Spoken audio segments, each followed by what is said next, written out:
evening, everyone. TFO team warmly welcomes you to tonight's session. We are grateful to have you join us, and we're excited to share our passion for cinema with you people.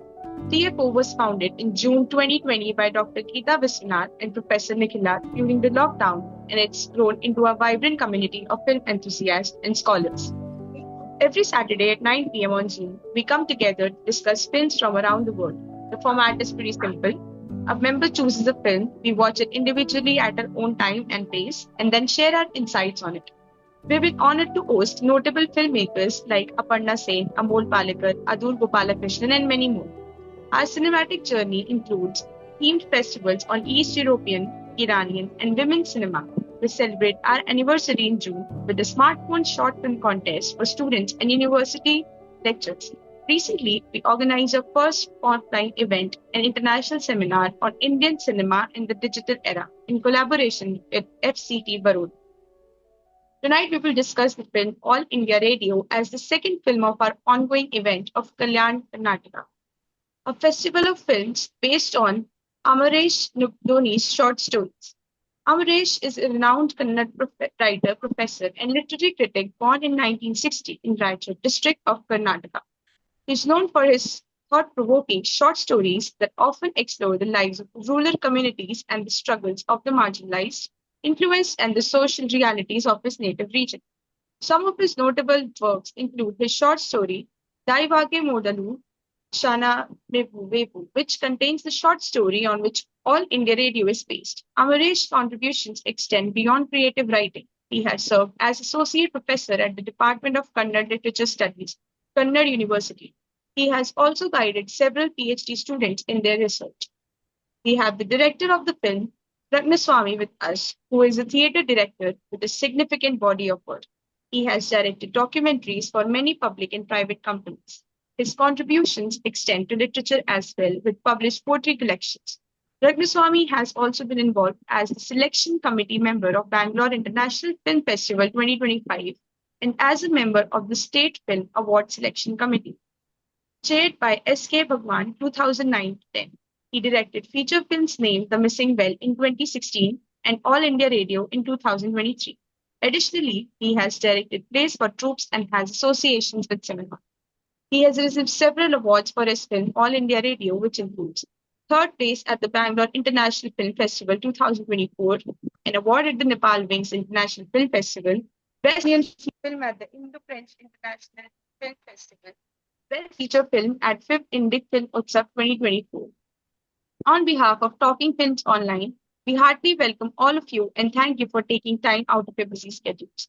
Tonight's discussion shall be initiated by Dr. Dattatreya, who is an associate professor in the Department of English at Kuvepu University, Karnataka, with 27 years of teaching experience. He completed his postgrad from Bangalore University, pursued research at Central University of Hyderabad, and earned his PhD from University of Mysore with a thesis on colonialism and modernity. His areas of specialization include cultural studies, post-colonial studies, and Indian literatures. Dr. Dattatreya has supervised over 9 PhD dissertations, presented papers at more than 35 international and national conferences, and published over 21 research papers. He has also served as a resource person in seminars, conferences, and workshops, and has been a member and chairman of various academic boards. We look forward to a thought-provoking session tonight with these many notable figures. Let me hand over the session to Dr. Dattatreya, sir. Yeah, thank you, Professor Nikhila, Geeta Vishwanath, and others for inviting me. You've been on this platform a couple of times, so listening to some interesting debates about films earlier also. But this time, I know Professor Nikhila asked me to moderate this, or let us say, introduce this movie to this discussion group. So it was an extremely uh, it was a sort of, I was very happy to do that. And I also watched the movie, and I also read the text. And most of us in Karnataka are very, very familiar with Amresh Nugudoni's writings.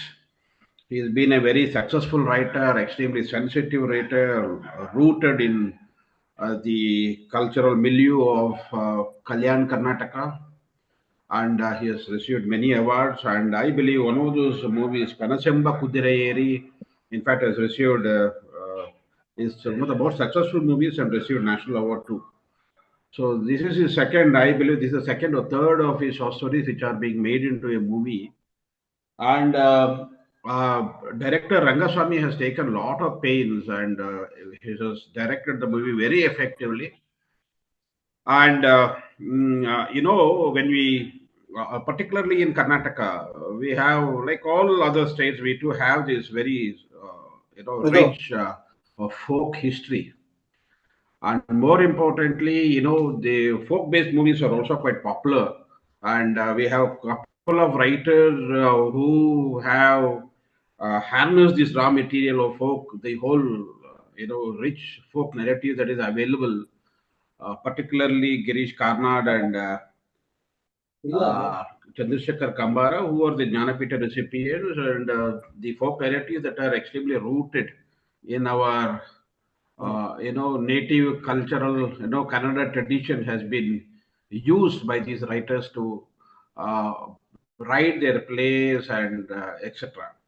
So similarly, when you talk about, the movie, which I saw today, the movie actually, I mean, the story actually is set in, let us say, central Karnataka or Kalyan Karnataka, and it has been reoriented and adapted to suit certain needs of the director, moving to the demands of the cinematic medium, I presume. And in that sense, Rangaswamy has done an extraordinarily good job. A lot of effort he has put in, and it was an extremely effective movie, very effective movie, trying to communicate what the author and the writer wants to say in his writing. And more importantly, it captures the a very important transitory phase that more. This short story was written between 1909 and 2002. That's exactly what the introduction to the Savari, Nagaroni Savari, and I have two copies of this particular short story. One is Musanje Kata Katanakagulu again, and Savari. I do have those two versions.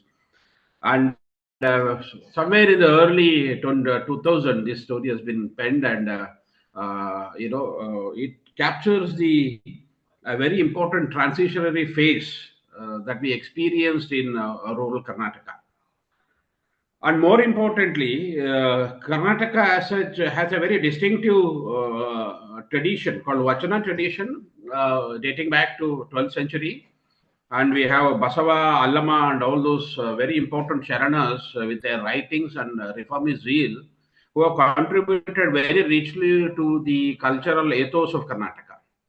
And we have a Vachana literature which is extremely rich, and is extremely popular.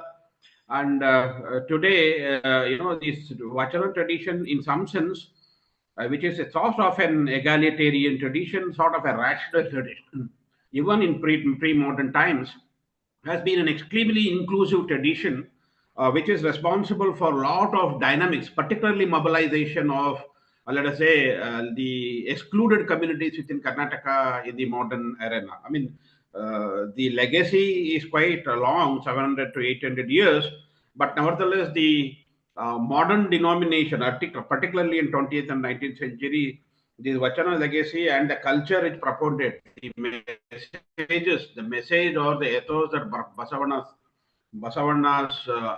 life and writings, or let's say Vachanas, have in some sense inspired many people to recast the Karnataka society in a different manner altogether.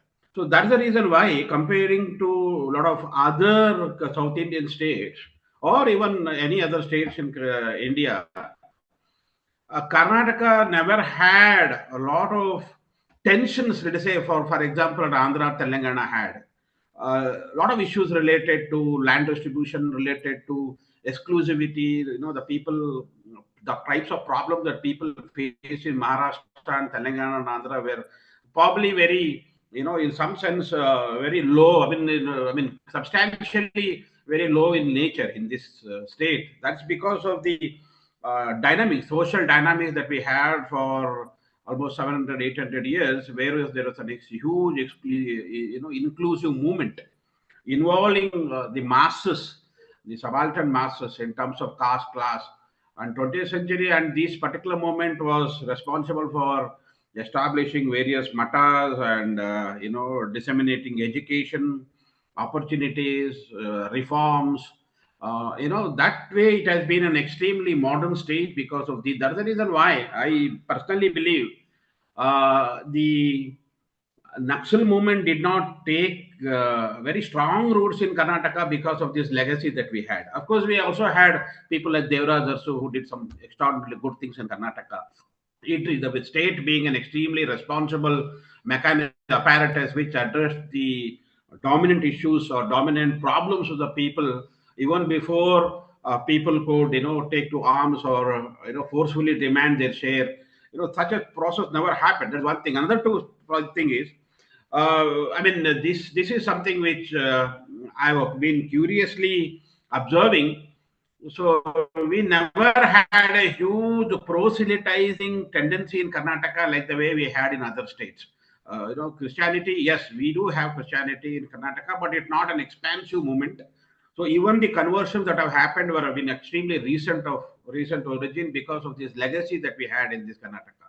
So most of the lower sections of the Karnataka society were included in a process wherein certain dynamics of development can be worked out culturally, socially, and politically and economically. So the matas, the modern matas actually had trendsetters in some sense where they could, involve and accommodate people of various stratas and empower them through various modern mechanisms like education and opportunities. That is one important, dynamics that we should keep in mind when you talk about Karnataka from past, when you analyze Karnataka with its legacy from past 500, 600 years, and more importantly, the Vachana Sahitya and the Vachana literature as such has been an extremely influencing, in various ways, it has been influencing a lot of our mass understandings of history, folk, culture, a lot of these dynamics. So, in that sense, so we have this, Montesami Prasanga, which is a dominant epic, uh, uh, folk epic narrative, which is extremely popular in Chamarajanagar and Mysore districts. Okay, this is a long history, and though it has a very nascent historical connection with Basavanna, but nevertheless, this Montesami folk epic has, been extremely popular in numerous ways, and it has been sung, and there is a legacy, and people who follow those particular cultural, what you can call as follow those. Hold on. There are people who follow this particular cultural movement in a very big way. So these are all things, and even now sing those songs orally, and there are a lot of performances associated with this Montesami, which is extremely popular.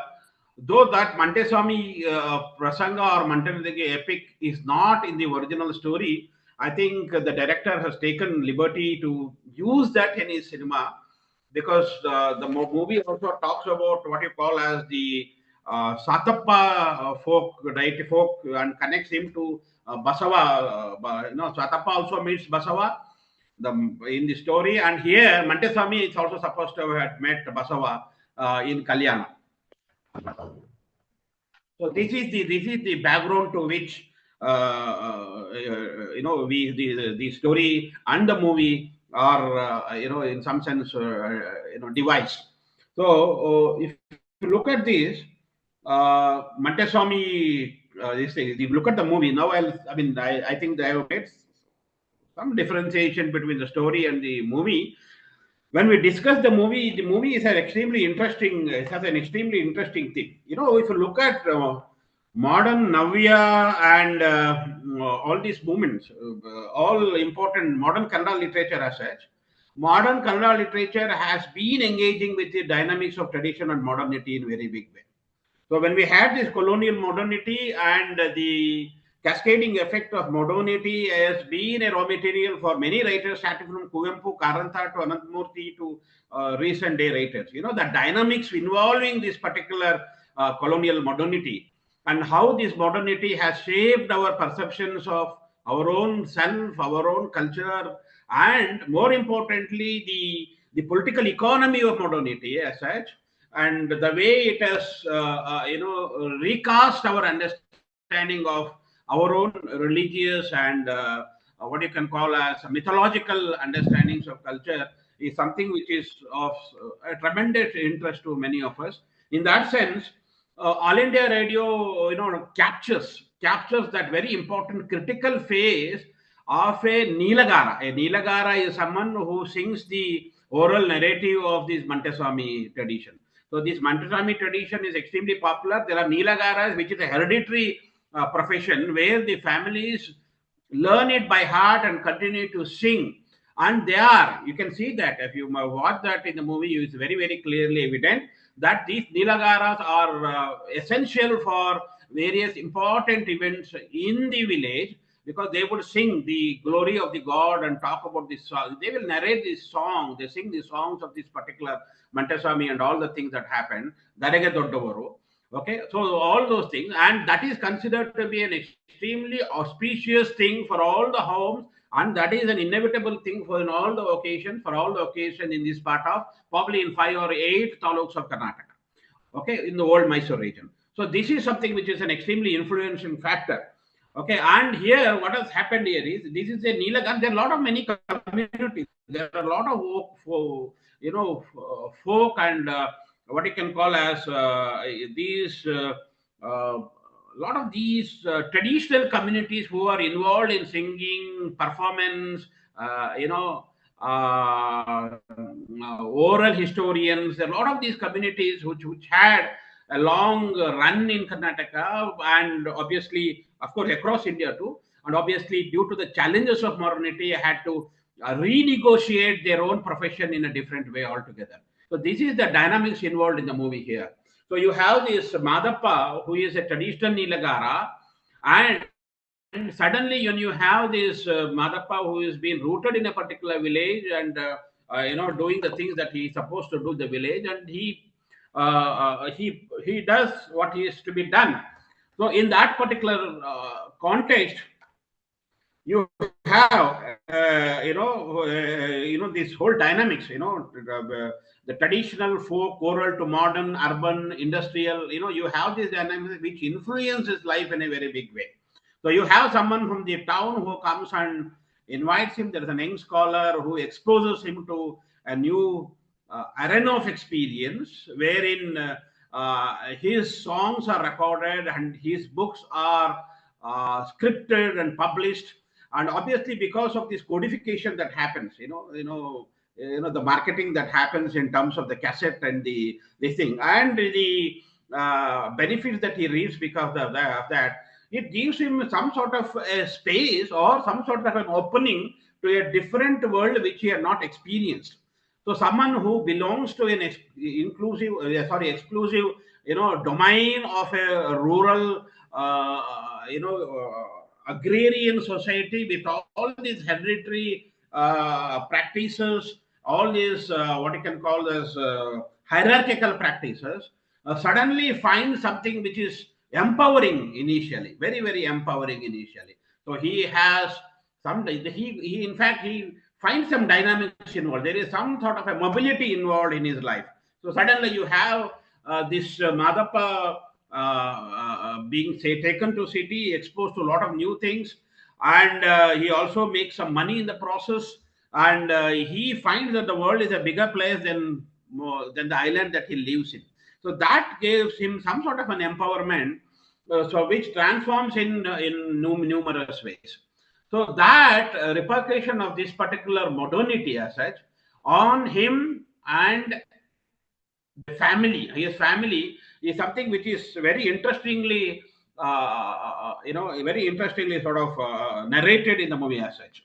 So at the same time, you also have specialization, expansion of an exclusivist practices based on the three mantras that we always in literature teach, the three mantras being, disparities in caste, class, and gender.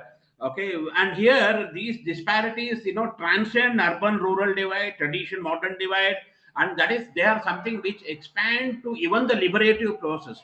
Probably it's a very interesting cinema where modernity as such doesn't come as a liberating force. Rather, the understanding of modernity that is projected in the movie is that it is more than modernity. It is some sort of a consumerist, commodified, reified culture which co-opts Madappa and makes his art, his talent, okay, into a commodified object. And in the process, what happens is he is exploited and someone else makes the money. And this man is too novice or too ignorant to understand. He doesn't have the wherewithal and the resources to understand the mechanisms of a commercial or a market oriented world or a consumerist world.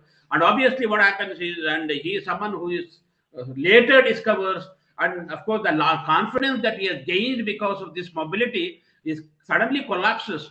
And because of this, and you have this man being very often being trying to uproot himself from the traditional practices.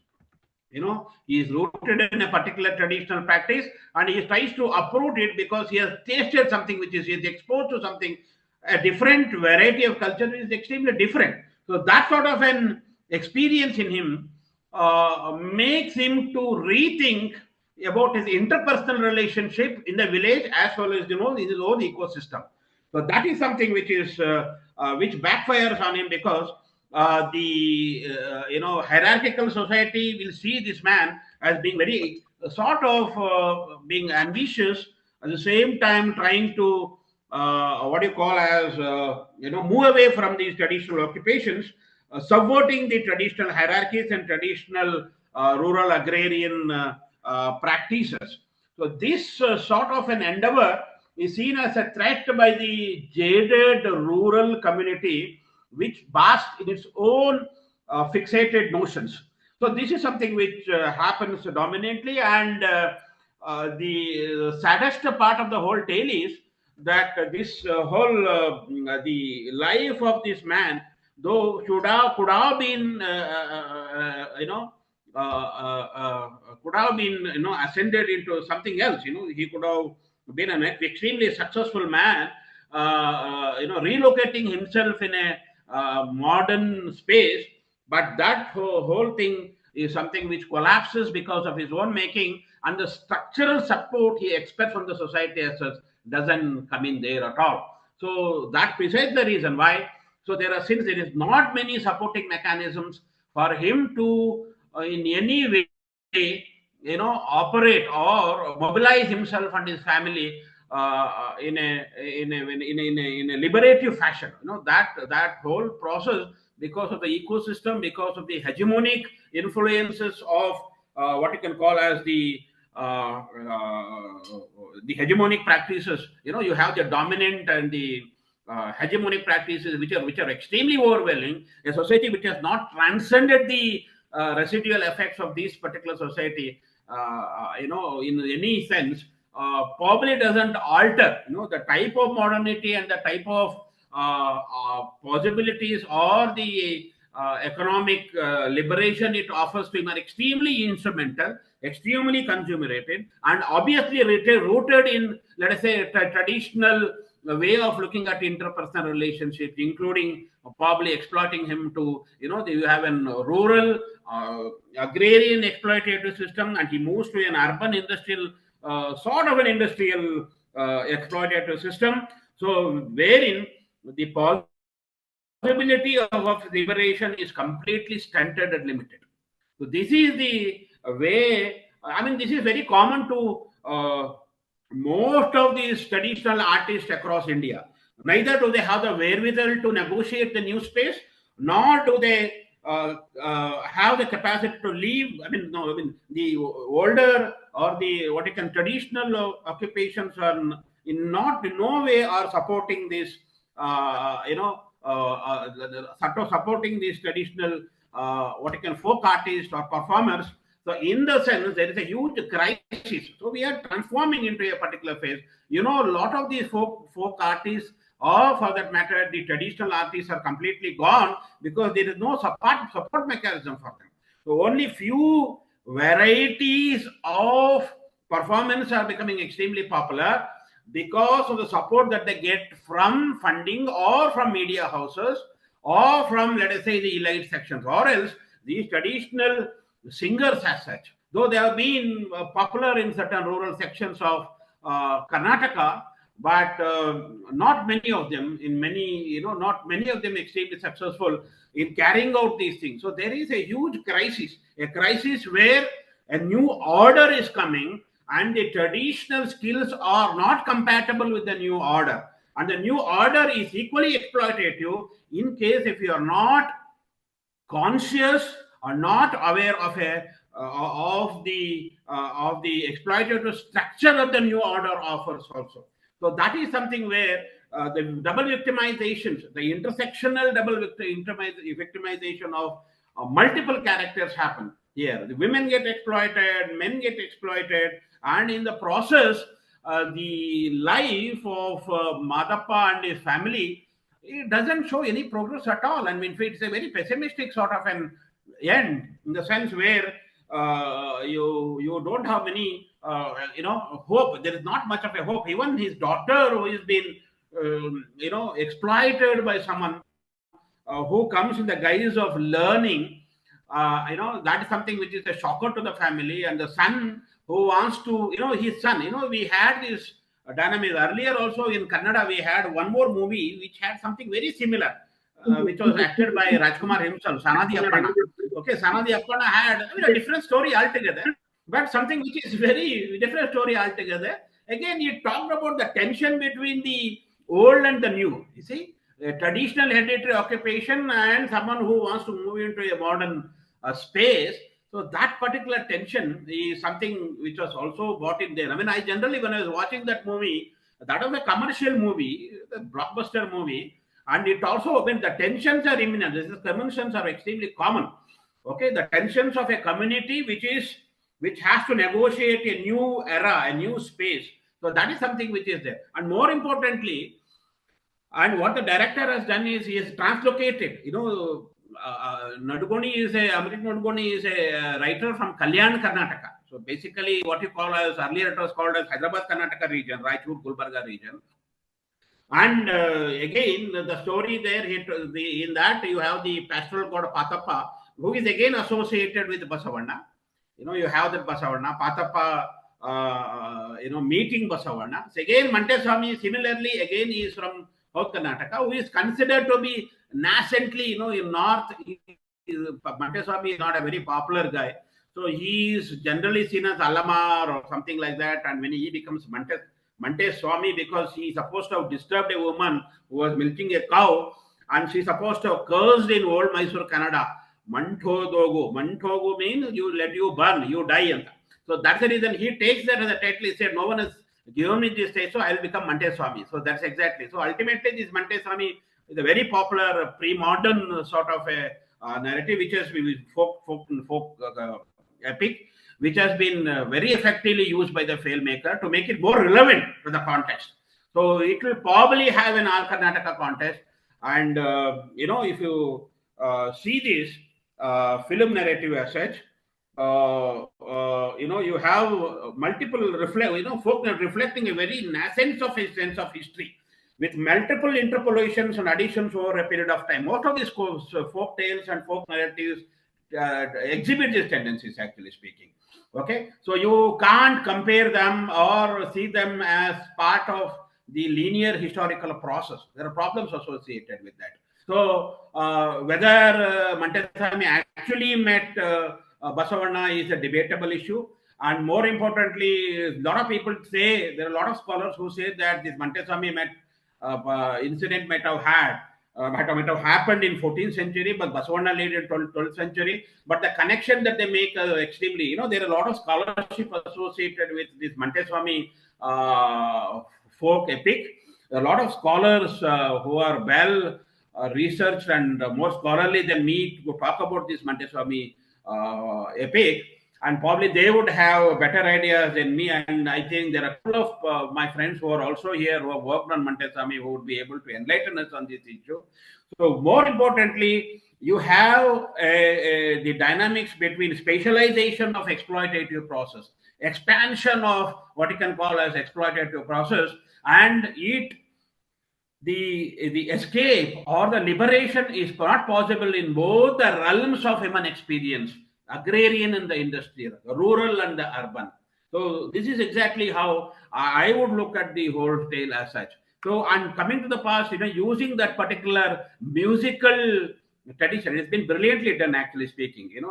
These Montessori, Siddhapaji, Rajapaji songs are extremely popular, and they are now very popular among the young people also, because they have been adopted into new musical tunes. That is the reason why there are people who would sing the whole night. These Nilagalas in old Mysore region sing it the whole night. And there are a lot of, and most of these, very interesting fact about this Nilagara, majority of the Nilagaras are Dalits, actually speaking. Okay, and there are also people from potter community, artisan class, shepherds, kurbas, and these are the people who become Nilagaras. And these Nilagaras families have one of them in the family who will succeed them as another Nilagara, and he is being taught this oral tradition of singing continuously. And that is considered to be a prestigious issue for the family. And that's exactly, in fact, if you look at the movie, they are also given some land to cultivate and eke out their living. So they also get some support from the villagers in terms of grants. Whatever the people harvest during the end of the year, a part of it, a small portions of it, is given to this Nilagala family to sustain themselves.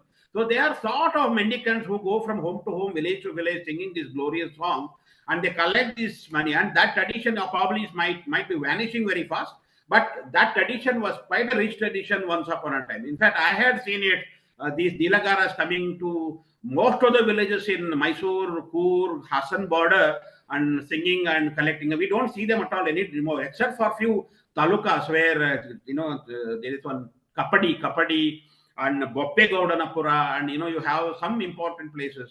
And very interesting, there are a lot. MS Satyanath, I think, has made a very interesting remarks about these Rachapaji and Siddhapaji. They are the disciples of this Montessori, and they were basically smiths, basically iron smiths. And he says there was a direct connection between the development of iron ore industry, the nascent primitive iron ore industry, and exporting of iron ore from Karnataka to other parts of Europe, where I have not read, because I've heard him say talk about this a couple of years back. So there was some dynamics involved about some sort of an metallurgy and metal production using crude forms of metal product, using crude technology, using the ore that is available in this particular region, and exporting it to other parts of Karnataka. There is some work, and I wish, and I would be very happy if someone could enlighten me on that. I heard Professor Satyanath also speak about it in one of the talks. Okay, so particularly these Rachapaji and Siddhapaji, they were basically, most of the followers of this Rachapaji and Siddhapaji are Vishwakarmas, incidentally. And these Vishwakarmas are, we call them as Acharis. They have these Kulumes. Kulumes are basically, you have those production units, local production units. So this sort of, that legacy is also very important to this particular tradition, Montessori tradition. So it is not something which without a material support. It is a hard material reality. This Montessori cult is very strongly associated with the material life of people, with all its dynamics, and a fading tradition is encapsulated very effectively by the director in the movie. So this is my take on this movie, and I'll be able to contribute more as we progress in our debate or in our discussion. So this is my brief introduction to the movie as I see it. Thank you very much. Thank you so much, sir. Yeah, ma'am. Yeah, sure. Thank you so much, sir. Would anybody like to contribute, say something, or ask any question to sir? Can I come in, Ms. Khan? Yes, ma'am, of course. Yeah. Thank you, Dr. Dattatreya, for that very wonderful introduction. What I found really fascinating about the film was the use of myth, and it brought to mind my reading of Paul Ricoeur's Figuring the Sacred, and where, like, myth is not, as is commonly understood, as error, but as something that shows something as a bearer of possibilities. The possibility of an ethical life, the possibility of community. And I found all of this happening in the film as well, because it is the myth of Monteswami that keeps that village as a strong community. But as it happens with most narratives of this kind, it also ends up like upholding certain societal aspects of rural life, which may not necessarily be desirable, like caste, etc. And also the commercialization of this music, this kind of folk music. Now, that is something we keep hearing about all the time. Even, very well-known filmmakers like Sanjay Leela Bansali have been accused of using folk music from Rajasthan without crediting the folk singers. So to that extent, this is a very pertinent issue that the film deals with. In this case, it is how radio, All India Radio, that's where the title of the film comes from, I guess. How radio exploits this folk singer, and in the course of exploiting, his very, his very existential identity is kind of destabilized. It is shaken up. And whatever happens in the film, the tragic part of it is because of the exploitation from the modern world. So this tradition versus modernity binary, I thought, was very interestingly constructed in the film. Thank you. Thank you so much, ma'am. Would anybody else like to comment? Perhaps the director can now speak about his film. Don't you think so? Yeah, of course, sir. Please do. Yeah, please, please. ನಮಸ್ಕಾರ sir. ನಮಸ್ಕಾರ. ಹೇಳಿ, ಏನ್ ಮಾತಾಡ್ಲಿ sir? ಅದೇ sir, ನಿಮ್ಮ film ಯಾಕೆ ಈ film ನೀವು ತಯಾರು ಮಾಡಿದ್ದು, ಅದರ ಹಿನ್ನೆಲೆ ಏನು, ನಿಮ್ಗೆ ಯಾವ ಅಂಶ, ಯಾವುದು ಸಣ್ಣ ಕಥೆ ಅಂಶ ಯಾವ್ದು ನಿಮ್ಗೆ ಇಷ್ಟ ಆಗಿ ಈ ಫಿಲ್ಮ್ ಅನ್ನ ಮಾಡೋದಕ್ಕೆ ಪ್ರೇರೇಪಿಸ್ತು, ಇದರ ಹಿನ್ನೆಲೆ? ಯಾಕಂದ್ರೆ ನಾನು ಈ ಫಿಲ್ಮ್ ಮುಂಚೆ I was watching A small video, the launching of film title, wherein Nagatihalli Chandrasekhar also speaks, and you are also there. But I am interested, ನನಗೆ ಏನು ಆಸಕ್ತಿ ಅಂದ್ರೆ, ಯಾತಕ್ಕಾಗಿ ಈ ಒಂದು ಸಣ್ಣ ಕಥೆನ ಆಯ್ಕೆ ಮಾಡ್ಕೊಂಡ್ರಿ, ಇದನ್ನ ಬಗ್ಗೆನೇ ಯಾಕೆ ಮಾಡಿದ್ರಿ, ಇದು ನಿಮ್ಗೆ ಮತ್ತು ಮಂಟಸ್ವಾಮಿ ಜೊತೆಗೆ ಇರುವ ಒಂದು ಸಂಬಂಧನ, ಅಥವಾ ನಿಮ್ಮ ಒಂದು ನಾಟಕದ ಹಿನ್ನೆಲೆನೋ, ಪ್ರಾಯಶಃ ಇದೆಲ್ಲ ಸೇರಿರ್ಬೋದು ಅಂತ ನನ್ಗೆ ಆಸಕ್ತಿ. ಏನಂದ್ರೆ, ಯಾಕೆ ಈ ಫಿಲ್ಮ್ ಮಾಡಿದ್ರಿ ನೀವು? ಅದು ಕೂಡ ಪಾತಪ್ಪ ದೇವರು ಇಲ್ಲಿ ಮಂಟಸ್ವಾಮಿ ಅಲ್ಲಿ ಇದು ಬದಲಾಗೋದಿದೆಯಲ್ಲ, ಪ್ರಾಯಶಃ ಅದು ನಿಮ್ಮ ಒಂದು ಹಿನ್ನೆಲೆಯ ಒಂದು ಫಲಶ್ರುತಿ ಇರ್ಬೋದೇನೋ. ಯಾಕಂದ್ರೆ ನೀವು ಸೌತ್ ಕರ್ನಾಟಕದವ್ರು, ಬೆಂಗಳೂರು ಸುತ್ತಮುತ್ತ, ಚಾಮರಾಜನಗರ ಸುತ್ತಮುತ್ತ ಸಂಸ್ಕೃತಿಯನ್ನು ಇಲ್ಲಿ ಇದ್ ಮಾಡಿದ್ದೀರಾ. ಸೊ ಅದ್ರ ಬಗ್ಗೆ ಒಂದ್ ಸ್ವಲ್ಪ ಏನಾರ ಹೇಳ್ಬೋದಾ ನೀವು ಅಂತ?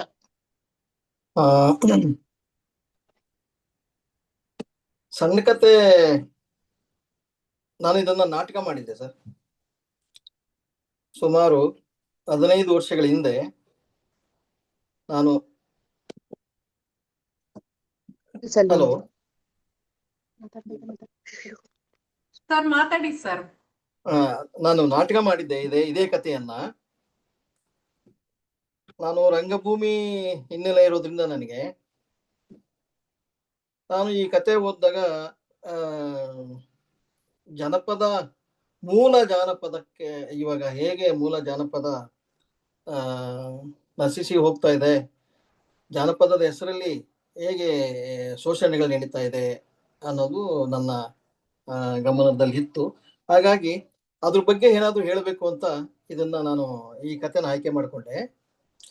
ಅಲ್ಲಿ ಪಾತಪ್ಪ ದೇವರು ಅಂತ ಬರುತ್ತೆ, ಅದು ಕಾಲ್ಪನಿಕ ದೇವರು, ಅಥವಾ ಆ ಕಥೆಯಲ್ಲಿ ಅವರು ಒಂದು ಕಾಲ್ಪನಿಕತೆಯನ್ನ ತುಂಬಿದ್ದಾರೆ. ನನಗೆ ಅಲ್ಲಿ ಪಾತಪ್ಪನ ಬದಲಿಗೆ ಮಂಟೇಸ್ವಾಮಿ ಹಾಕಿದ್ರೆ ಒಂದು ಜನಪದ ಕಾವ್ಯವನ್ನ ನಾನು ಇದರಲ್ಲಿ ಅಳವಡಿಸಂಗಾಗತ್ತೆ. ಮತ್ತೆ ಊರ್ಲಿ ಒಂದು ಜಾನಪದದ ಕಥೆಯನ್ನ ಸಿನಿಮಾನ ಯಾರು ನನಗೆ ಗೊತ್ತಿದ್ದಂಗೆ ಯಾರು ಮಾಡಿಲ್ಲ. ಹಾಗಾಗಿ ಯಾವುದೇ ಆಧುನಿಕ ಸಂಗೀತವನ್ನ ಬಳಸದೆ ಒಂದು ಮೂಲ ಜಾನಪದವನ್ನ ಇಟ್ಕೊಂಡು ಒಂದು ಸಿನಿಮಾ ಮಾಡಬೇಕು ಅನ್ನೋದು ನನ್ನ ಇಚ್ಛೆ ಆಗಿತ್ತು. ಹಾಗಾಗಿ ನಾನು ಈ ಕಥೆಯನ್ನ ಮಾಡಬೇಕು ಅಂತ ನಿರ್ಧಾರ ಮಾಡಿದೆ sir. I'll quickly translate for everyone. Rangaswami sir, the director of the film, says he had earlier directed a play based on this short story. He was concerned with the issue of how folk is getting obliterated, and he wanted to highlight this aspect of the exploitation of folk. Therefore, he selected Amresh Nugadone's short story. In the short story, the name of the god is Patappa, whereas in the film, Patappa becomes Manteswami. He's localizing it in the southern region of Karnataka. So this was in the response to Vijay's question as to what led him to make a film based on this particular short story by Amresh Nugadoni. Yeah. Thank you. Now, Muskan, you can invite others to speak. May I say a few words more? May I? Am I permitted to do that, Muskan? Yes, sir. Yes, sir. Please. You can. This is my observation. Might be different from yours. I think the film tries to capture multi-layered things in the film, as well as in the short story also. Short story could have been the result of Amresh Nugadoni's exposure to a series of seminars, conferences that were held in Kannada University around these folk epics. Perhaps he is a very sensitive and sensible writer that we have in Kannada literature world today. And he is probably trying to respond to what happens around folk epic in the name of maybe modernity, as Dattatreya was talking about, trying to theorize it. Probably around the issue of academics, how academicians try to capitalize on the success, popularity of folk epics, and how singers like Madappa become the victims of certain kinds of situation arising out of interventions made by the academicians, scholars, and his predicament is very well captured in the short story as well as in the film. So I think the film and short story also touch upon the politics of academics, how the academics try to textualize folk epic and try to get benefits out of it. That has come out very well in both short stories as well as the film. The film has linear narrative style. In terms of telling the story, it's quite linear, while short story seems to have experimented with narrative technique. It doesn't have a linear storytelling.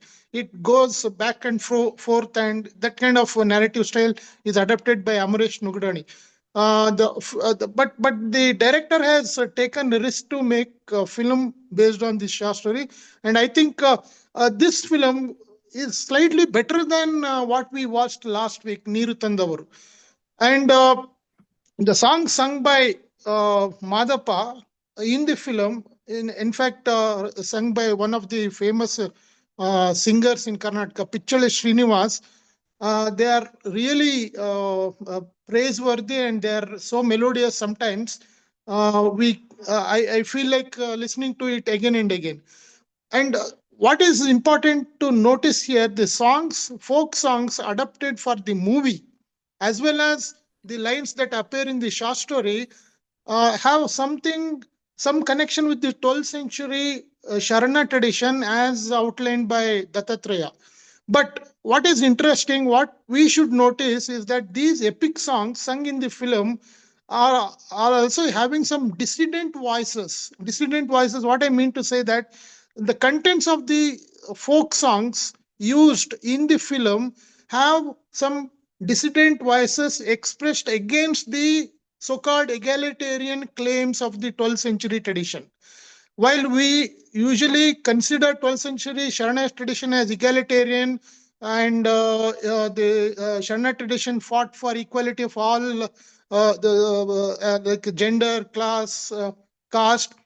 Here, Montesami Kavya, a folk epic, also tries to deconstruct some of the degenerated form of 12th century Sharana subsequently. That has come out very well in Shastri as well as in the film. And uh, uh, Anyway, I'll stop here. I shouldn't go too much. These are some of the views that I wanted to share with you. Thank you. Thank you, sir. Madhvi ma'am, you raised your hand. You can unmute yourself and ask your question. Um, See, mine is a simple question actually. See, the title of the film, All India Radio, when we think about it, it's immediately, it evokes a legacy of a state-controlled institution that has for decades, shaped cultural memory and public discourse in our country. So in the film, radio is just a communication. It is just not a communication tool actually, but also as a metaphor of authority, nostalgia, and the politics of voice. Who gets to speak, who gets silenced, and whose experiences are archived. So how consciously, I just want to ask the director that, how consciously did you weave this symbolic layer, into the narrative? And to what extent do you think that, do you see that your film as a commentary on the historical shifts from centralized broadcasting to fragmented digital era media cultures in the contemporary Kannada society? I also want to add a supplementary question to the person who asked question. There is another kind of controlling, censoring, silencing element that we find in the movie as well as in the short story. That is the upper caste villagers who want to have control over Madhappa as a singer. So on the one hand, we have All India Radio, which tries to censor, try to curtail the duration of the epic. On the other hand, we have villagers who are trying to, upper caste villagers who are trying to have control over Madhappa as a singer. So how do we understand this? It can also be answered by Datta, the director. Sir Rangaswamy sir, ಪ್ರಶ್ನೆ ನಿಮ್ಗೆ ಇಬ್ರು ಕೇಳಿರೋದು. Madhavi madam ಕೇಳಿದ್ದು all India radio ಅಂದ್ರೆ ಒಂದು state controlled broadcasting medium of communication. So ಇದನ್ನ ನೀವು ಹೇಗ್ ನೋಡ್ತೀರಾ? ಮತ್ತೆ ವಿಜಯ್ ಅವ್ರ ಐ ಥಿಂಕ್ ಅದರ್ ಸೆನ್ಸಾರಿಂಗ್ ಅಥಾರಿಟಿಯಾಗಿ, ರೇಡಿಯೋನ ಒಂದು ಸೆನ್ಸಾರಿಂಗ್ ಅಥಾರಿಟಿಯಾಗಿ ವಿಚ್ ಡಿಟರ್ಮಿನ್ಸ್ ಎಷ್ಟು ಹಾಡ್ಬೋದು ಅಂತ ಕಟ್ ಮಾಡಿ, ಎಷ್ಟು ಅವ್ರ ನರೇಶನ್ ಕಟ್ ಮಾಡಿ ಎಲ್ಲ ನೋಡ್ತಾರಲ್ಲ. ಸೊ ಒಂದು ಕಂಟ್ರೋಲಿಂಗ್ ಅಂಡ್ ಸೆನ್ಸರಿಂಗ್ ಅಥಾರಿಟಿಯಾಗಿ ಆಲ್ ಇಂಡಿಯಾ ರೇಡಿಯೋನ ಹೇಗೆ ನೋಡ್ತೀರಾ ಅಂತ ಕೇಳ್ತಾ ಇದ್ದಾರೆ. ಸರ್ ಉತ್ತರ ಕೊಡ್ಬೋದು, ಆಮೇಲೆ Datta if you want to respond you are also welcome to do so. Sir ನೀವು ಫಸ್ಟ್. ಇಲ್ಲ, ಆಲ್ ಇಂಡಿಯಾ ರೇಡಿಯೋ ಅಂತ ಟೈಟ್ಲ್ ಇಟ್ಟಿದ್ದಕ್ಕೆ ಒಂದು ಕಾರಣ ಇದೆ. ಮಾದಪ್ಪ ಒಂದು ಸಣ್ಣ ವಿಲೇಜ್ ಅಲ್ಲಿ ಇರುವಂತ ವ್ಯಕ್ತಿ, ಜನಪದ ಕಲಾವಿದ, ತುಂಬಾ ಮುಗ್ಧ ಆಗಿರ್ತಾನೆ. ಆದ್ರೆ ಆಲ್ ಇಂಡಿಯಾ ರೇಡಿಯೋದಲ್ಲಿ ಆಡೋ ಅವಕಾಶ ಸಿಕ್ಕಿದ ಮೇಲೆ ಅವನ ಪಾಪ್ಯುಲಾರಿಟಿ ಹೆಚ್ಚಾಗುತ್ತೆ, ಹೆಸರುವಾಸಿ ಆಗುತ್ತೆ, ಹಣ ಬರುತ್ತೆ. ಹಣದ ಜೊತೆಗೆ ಅವನಿಗೆ ಅಹಂಕಾರನೂ ಬರುತ್ತೆ. ಅಂದ್ರೆ ರೇಡಿಯೋ ಅವನ ಜೀವನದಲ್ಲಿ, ಅವನ ಬದುಕಿನಲ್ಲಿ ಒಂದು ತಿರುವು. ಹಾಗಾಗಿ ಆಲ್ ಇಂಡಿಯಾ ರೇಡಿಯೋ ಅಂತ ನಾನು ಅದಕ್ಕೆ ಟೈಟ್ಲ್ ಇಟ್ಟೆ. ಇನ್ನೊಬ್ರು ಏನೋ ಕೇಳಿದ್ರು, ಅದು ಮೇಡಮ್ ಇನ್ನೊಂದ್ಸರಿ ಹೇಳಿ.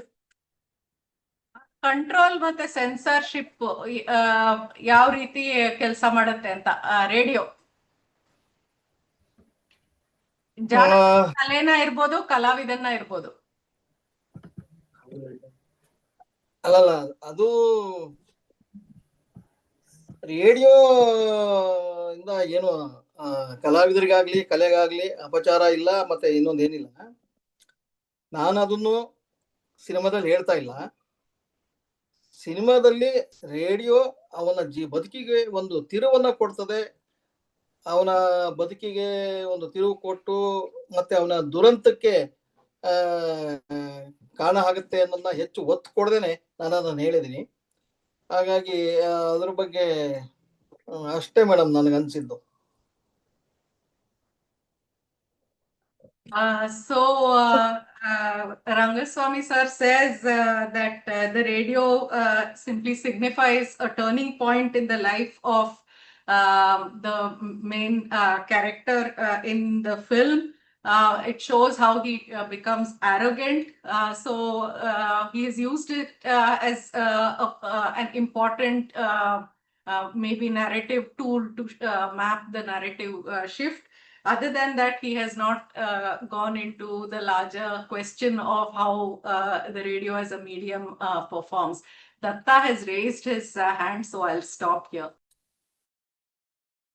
Yeah, I had a very small question to the director. Sir, ಈಗ ಆ ಕತೆ ಬರೆದಿರೋದು ಇಟ್ ಬಿಲಾಂಗ್ಸ್ ಟು ಇದು ನಮ್ಮ ಹೈದರಾಬಾದ್ ಕರ್ನಾಟಕ ರಾಯಚೂರು ಭಾಗದಲ್ಲಿ ಪಾತಪ್ಪ ಅಂತ ಕತೆ. ನೀವ್ ಯಾಕೆ ವೈ ಡಿಡ್ ಯು ಟ್ರಾನ್ಸ್ಪೋಸ್ ಇಟ್ಟು ನಮ್ಮ ಹಳೆ ಮೈಸೂರು ಭಾಗಕ್ಕೆ ಹಾಕೊಂಡಿದ್ದೀರಲ್ಲ?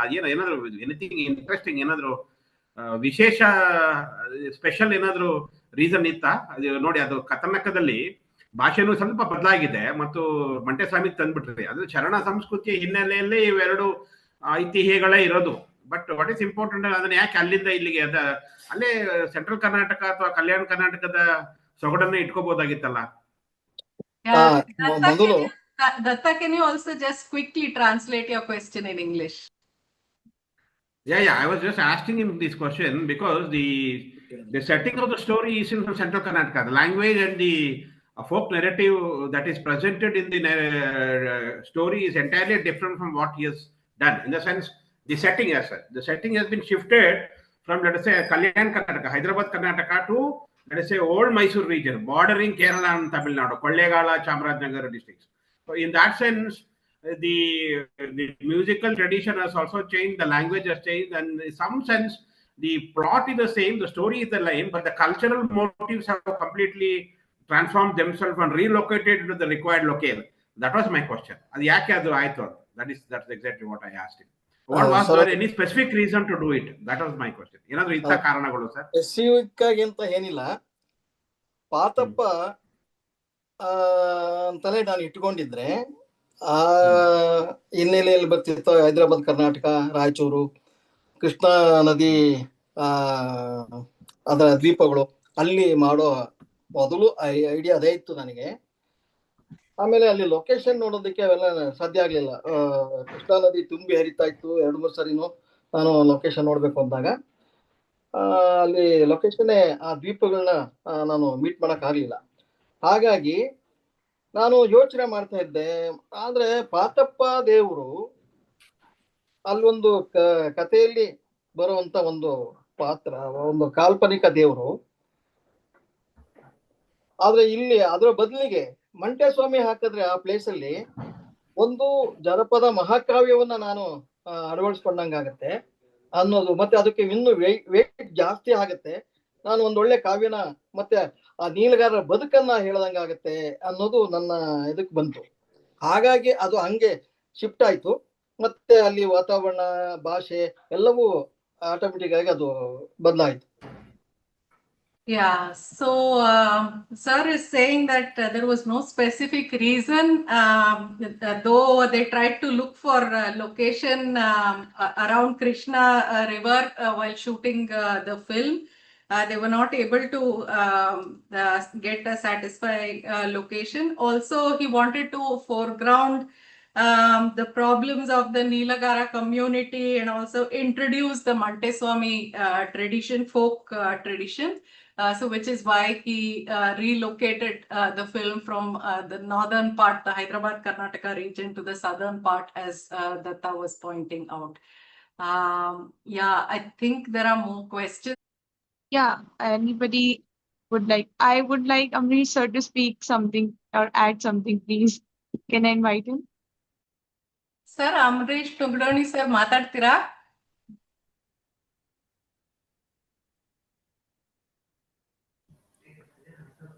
Sir, Amresh Nudgoni ಅವರು ಇದ್ದಾರಾ? Is he around? Probably we can also involve him in the debate. The writer. ಇದ್ದಾರೆ, he has joined the discussion. Because okay. I was looking into this Patappa tradition, what is Patappa and all that. So there is one Patappa tradition, folk tradition in Chitradurga region. So I called up someone who knows something about it, but that is not connected in any way connected to this Charana tradition. And this is something which they say in North India, Partha, from Mahabharata, they take a tale, there's a temple, a lot of Patappas around in Hirur region, Chira Hirur region. So there is no connection as such. And then I discovered this Patappa actually is a Tamil version of Kannappan Nayanar. Kannappan Nayanar becomes Bedara Kannappa in Karnataka. Kalahasti and these places have this specific temple, Bedara Kannappa temple. Even here also there is something. So I was very curious whether that is the same Patappa that he is using. And this Kannappan is a very important Nayanar in the Periya Puranam, Tamil Periya Puranam, like Bhakta Siriyala, the Shaiva movement and Shaiva text, the Shaiva text. So Periya Purana, Bhakta, this Bedara Kannappa who sacrifices his eyes, pierces his eyes for Shivalinga, the story comes from Periya Purana. So there is this reference to Patappa. They use the word Patappa for Bedara Kannappa also. That was very interesting for me when I was trying to look into if there is any Patappa reference in Karnataka. So that is, I wanted to ask whether it is the same Patappa, but that is not Periya Purana. Yeah, it is also Shaiva, but not related to Basava. Not related to Basava. So I was very curious if the author can answer that question. That will be interesting. Sir, Amresh sir.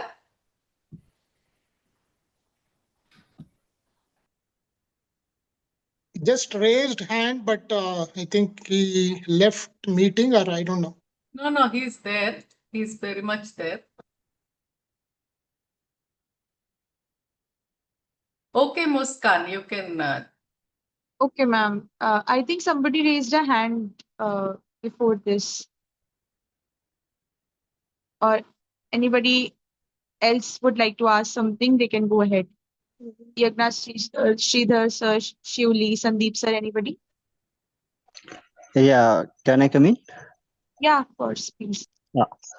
Actually, there are certain observations in this film. The first thing is that which I have also presented was that okay, so that marriage, marriage part. Okay, daughter's marriage part. So the same thing is centralized here also in this film also. The one thing, the transformation. Okay, the second part, which is very important because the life changes from the she initially the character, the pioneer character of this film, was illiterate and ignorant. Okay, and everyone he was singing. He was respected in the village itself. Again, he uh, becomes when popular, he became again arrogant. Okay, that transformation, see the symbol the director has used to show that transformation, the chillam to a chillam kind of hookah. Initially he smokes with hookah. It's a local brand, and after the the getting popularity, he smokes the cigarette. Okay, that very crucial point the director has shown. And also the another question, I mean, it's like observation is that uh, yes, I will give the observation. Hmm. The poverty brings prosperity in the lives of lower caste people. They tries to exercise the power of it. They become so, arrogant. Okay, because why? Because whenever they get the power, sometimes they become the argument because of the arrogant ignorance, maybe, and they tries to exercise that power extremely. Okay, they think that okay, now this upper caste people has they have lots what you can say, they have exercised their power on us. Now we are similar to that, we have to exercise our power.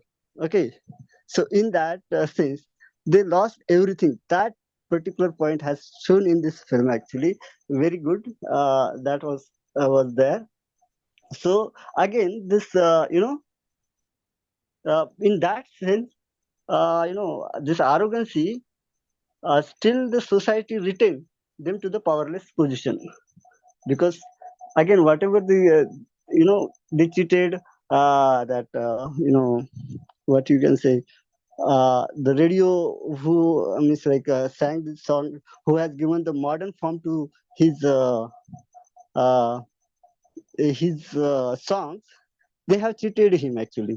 So again the power has returned to him, the powerless, he became again the powerless, and again the caste. So initially when someone called him to perform a song, he was not performing properly. He said that I am getting by singing less stanzas, we are getting more money, and you people, why should I sing for you? So that particular observation. So because of that, again he become the lower castes, isn't it? So that is also one of the very important point. Then at the end, what I have observed is that the they committed suicide. Okay, and the new couple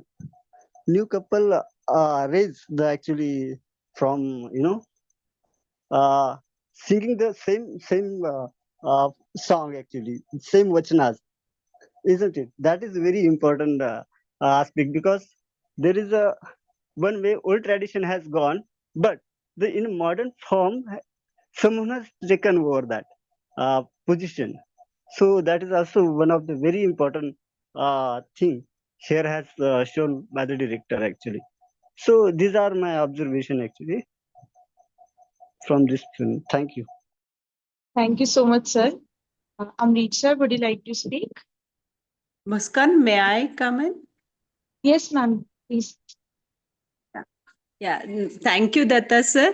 Thank you, Rangaswami sir, for taking out your time for being with us. I have a question. How do you look at that river? Do you have anything to share about it? Swami sir has anything to speak about that river. I think it is not just an embodiment, rather than it has some significant kind of role being played in that film. Could you say something about it, sir? No, I think initially you were asking a question to me about, what is my opinion on the contemporary scenario, right? I think most of these traditional professions will fade and replace into something new. I mean, we have a homogenization process with multiple diversities of a different order, which is going to be the future. I think these traditional occupations which don't have the resources to sustain themselves in any way, probably they are dated, and I believe they would eventually fade out. Okay, they will become into what sort of part of what you call as the sort of a museumized past. Our own literary historical past. Probably to be studied and made films into or sung, but otherwise, I think these traditions will disappear. Most of the traditional occupations will disappear, for good or bad. That is a different issue altogether. But I think a major section of society, I mean, you can't latch on to this because a new dynamics is emerging, and we are a very complicated civilization as such. So these organic functional, you might say that in the initial stage, Madappa was extremely comfortable, was secure in his limited perception of life in his village because he had a functional value, functional value and a very subsistence value. So you might say that he was peaceful in his own way, and the challenges destroyed him. That is one very regressive and reactionary way of looking at things. But otherwise, also the dynamics of changes have been constant. I mean, I don't think Nilagaras, as a profession, over many centuries, have undergone a lot of challenges. Like all folk, artists, so they also have faced challenges, and I believe the film very effectively captures one of the snippet of that particular change that happens in a what you can call as a very remote island, which is in any way not empowered to negotiate modernity or negotiate in the new world that has emerged. So that's my take, actually speaking. Nandi ಮಾತಾಡ್ಬೋದಾ sir? Yes, sir, please ಮಾತಾಡಿ. ನದಿ ಸಿನಿಮಾದಲ್ಲಿ ಒಂದು ಪಾತ್ರವಾಗಿ ನಾನು ಕಲ್ಪನೆ ಮಾಡ್ಕೊಂಡಿದ್ದೀನಿ. ಒಂದು ನದಿಯ ಈ ಕಡೆಯಿಂದ ಅವನು ನದಿ ದಾಟಿ ಯಾವತ್ತೂ ಆಚೆನೆ ಹೋಗಿರೋದಿಲ್ಲ, ಅದು ಬೇರೆ ಪ್ರಪಂಚ ಅವನಿಗೆ. ಒಂದು ಸಾರಿ ಅವನು ನದಿ ದಾಟಿ ಆಚೆ ಹೋಗ್ತಾನೆ, ಆಗ ಅವನ ಪ್ರಪಂಚ ದೊಡ್ಡದಾಗಿ ತೆರೆಕೊಳ್ಳುತ್ತೆ. ಮತ್ತೆ ಕತೆ ಶುರುವಾಗೋದು ನದಿಯಿಂದನೇ, ಎಂಡಾಗೋದು ನದಿಯಿಂದನೇ. ನದಿ ಅವನ ಜೀವನದಲ್ಲಿ ಒಂದು ದೊಡ್ಡ ಪಾತ್ರವನ್ನು ವಹಿಸುತ್ತೆ. ಅವನು ನದಿಯಲ್ಲೇ ಐಕ್ಯ ಆಗ್ತಾನೆ. ಹಾಗಾಗಿ ಸಿನಿಮಾದಲ್ಲಿ ನದಿ ಒಂದು ಕ್ಯಾರೆಕ್ಟರ್ ಆಗಿ ಬಿಲ್ಡಪ್ ಆಗಿದೆ ಅಂತ ಅಂದ್ಕೊಂಡಿದ್ದೀನಿ. Yeah, sir says about the role of the river. He says he regards it as a character in his film. For someone who had not crossed over to the other side at all, the film, the complications in plot begin once he crosses to the world on the other side of the river. And the film also ends with him becoming one with the river at the end. Yeah, I'll stop now. Over to you, Muskan. Thank you, ma'am. Datta sir. Thank you so much. Thank you, Rangaswami sir. Thank you.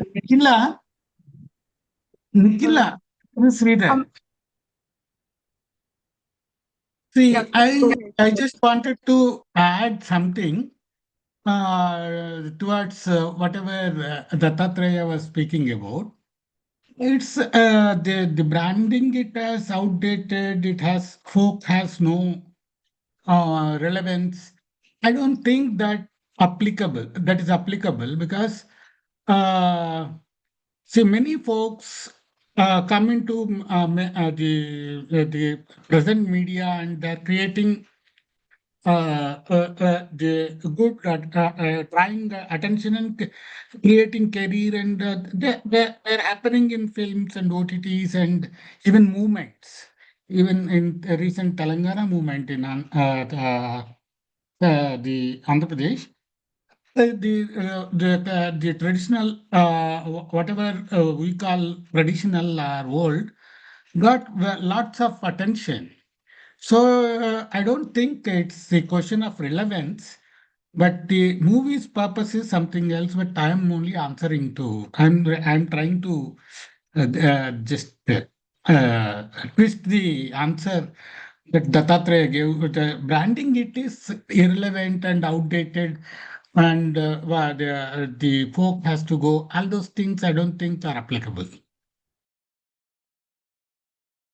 If you see, even if you see, Ilayaraja has made a controversy couple of years back, saying that his songs should not be sung by someone else. Huh? Though he has not written it, he has not the financed it or anything. It's producer's property, but still he has raised his. So asserting all those things matters, but I think with whatever director is saying is fine. I agree with him, but not with the thus. Sir, Amrish sir, you can please come in and go ahead with your discussion. Sir Amaresh sir ತುಂಬಾ ಜನ ನೀವು ಮಾತಾಡ್ಬೇಕು ಅಂತ ಕೇಳ್ತಾ ಇದಾರೆ, comment ಮಾಡ್ತಾ ಇದಾರೆ. Should I invite someone else then, or should we wait? Amaresh sir ಕೇಳಿಸ್ತಿದ್ಯಾ?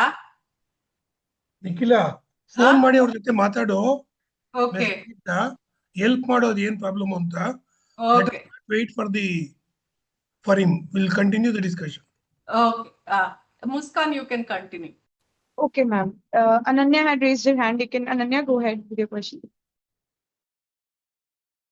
Should I read Ananya's question, or anybody else would like to continue?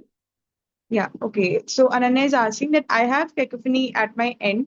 My question concerns the inclusion of more of Northern India inside the South Indian culture up front, the name All India Radio. Do you have to add to how a spectator may be required to look for an answer to this question? I think let me come in at this point of time. The questions are interesting, but we are not able to look at the way the film is configuring it. Mainly because we got into the Montesquieu tradition in a big way, and then the 12th century Karnataka, and then the Karnataka politics. But if you look at the narrative itself, there is a way in which this new technology is configuring our folklore. I wouldn't call it as a disappearance or commercialization completely. It's a reconfiguration of the folklore that happens. And it has a very interesting history to it, especially Montesquieu. When did we start collecting these oral epics in Kannada is quite interesting. It happens only in the late 70s and early 80s, whether it is Montesquieu or Male Madheshwara. It has an entry of folklore as a academic area of research in India. In late 70s, Ford Foundation money comes, and there is training for the scholars, especially who are in Mysore University, to collect these folklore narratives. And Mysore University becomes one of the centers of folklore collection, followed by Mangalore, Dharwad University, and then Bangalore University too.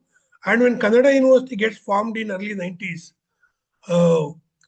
that gives another impetus to folklore studies.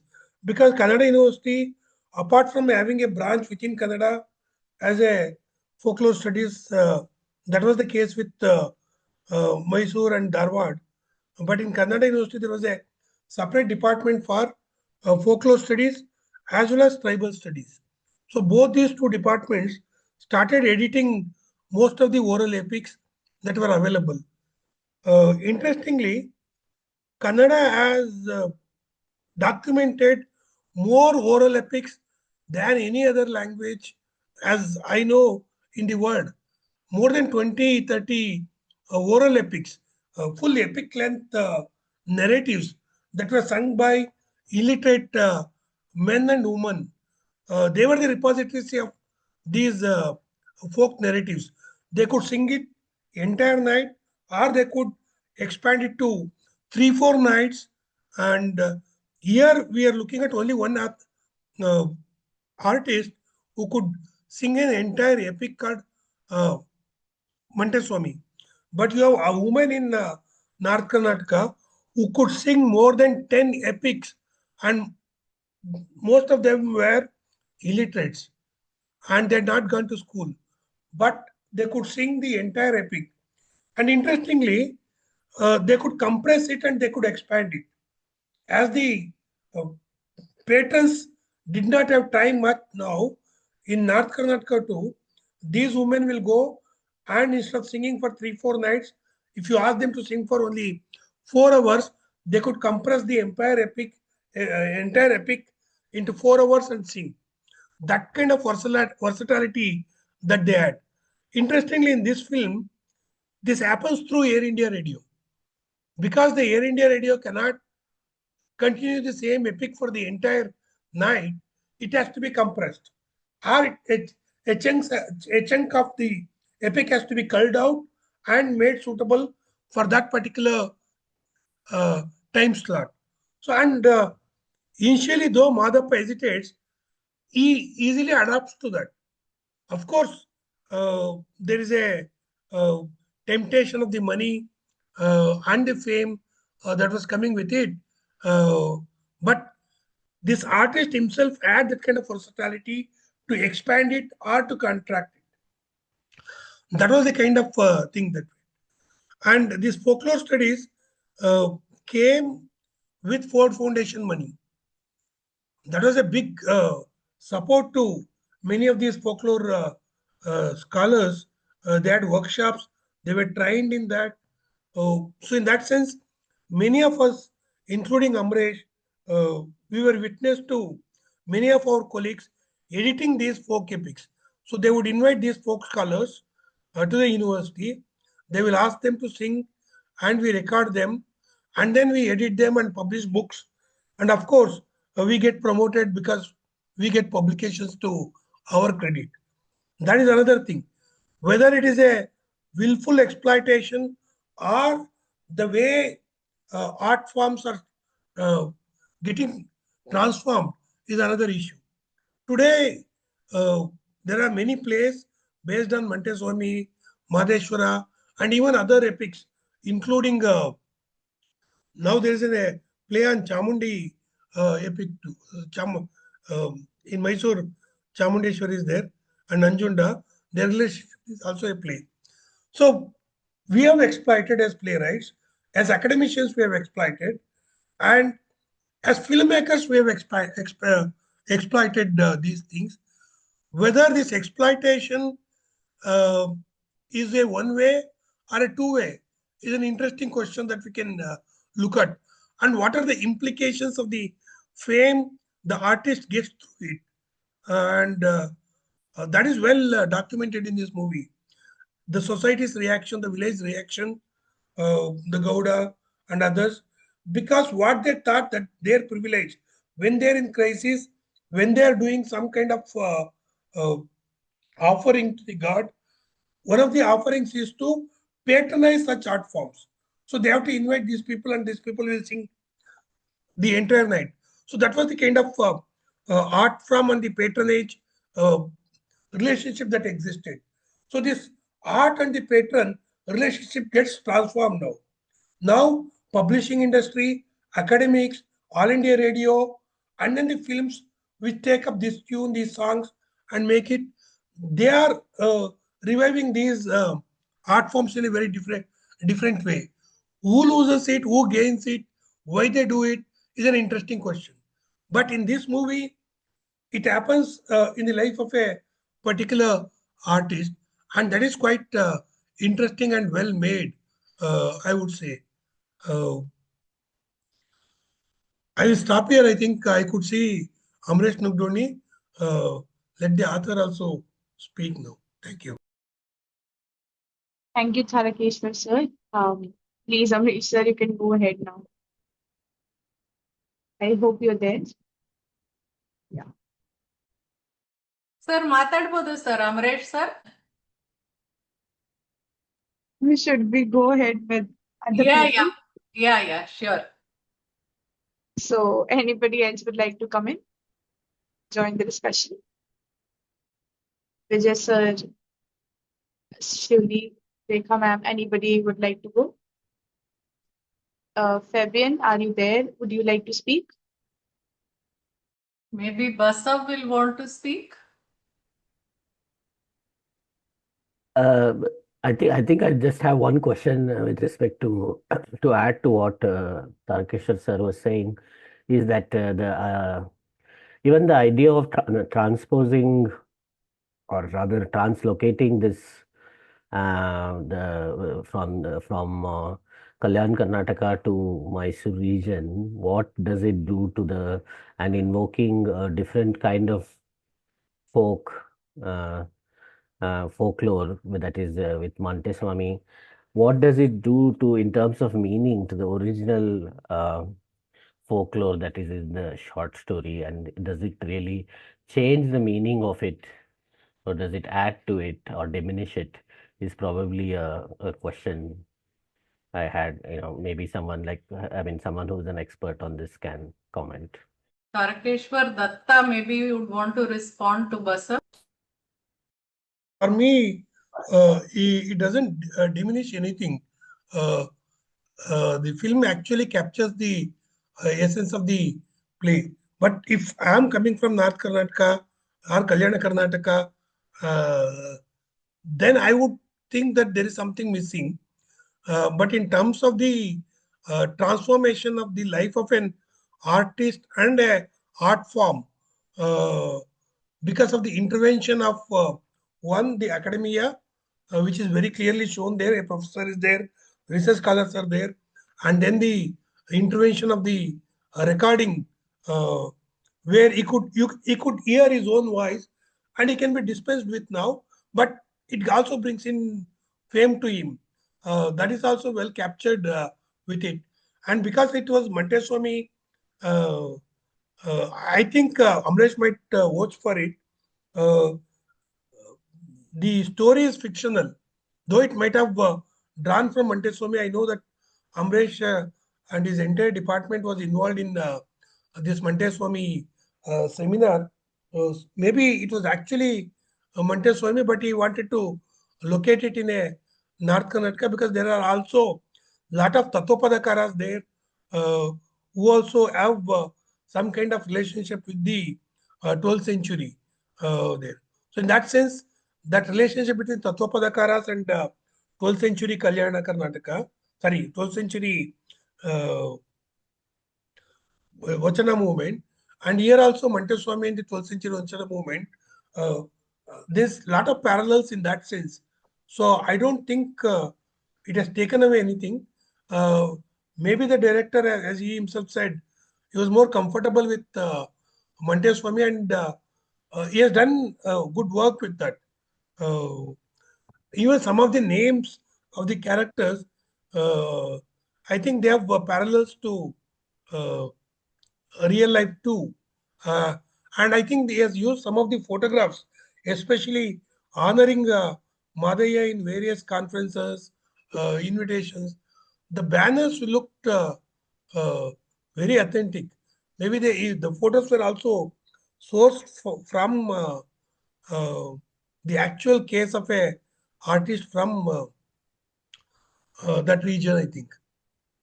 I meant more about the philosophy of the songs itself, what they are, the songs which are featured in the film versus the original Tattva Padas, or songs which are invoked in the practice in the Kalyan Karnataka located story. Maybe Amresh Nugrani will be able to speak much about it.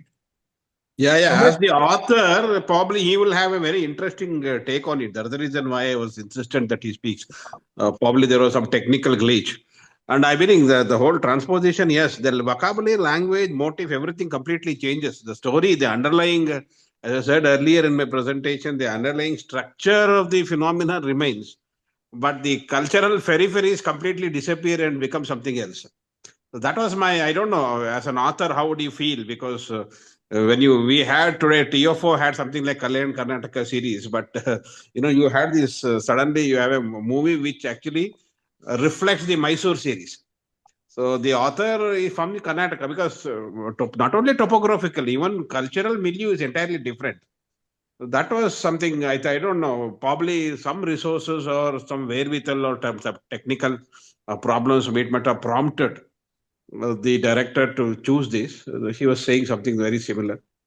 Probably, I how think does it also, I feel think it about? also sort of foregrounds the little bit cultural production hegemony of Mysore region being able to produce and make this film versus say someone from Kalyan Karnataka or North Karnataka making this film. But I think I see Mr. Nugudoni is here now, so if he wants to respond to this, that will be good. Sir Amaresh sir ಮಾತಾಡ್ತೀರಾ? Sir is here. Sir ಮಾತಾಡಿ sir.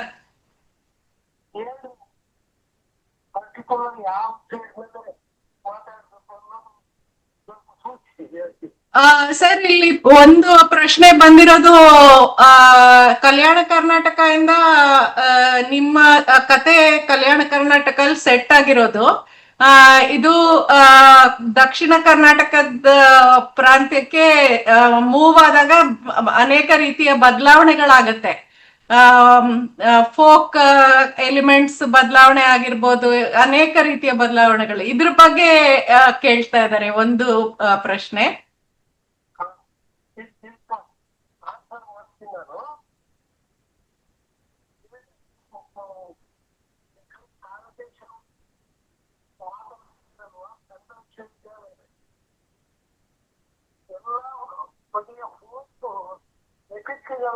Edit ಮಾಡುವ ಒಂದು program ಅಲ್ಲಿ ಶುರುವಾಯ್ತು.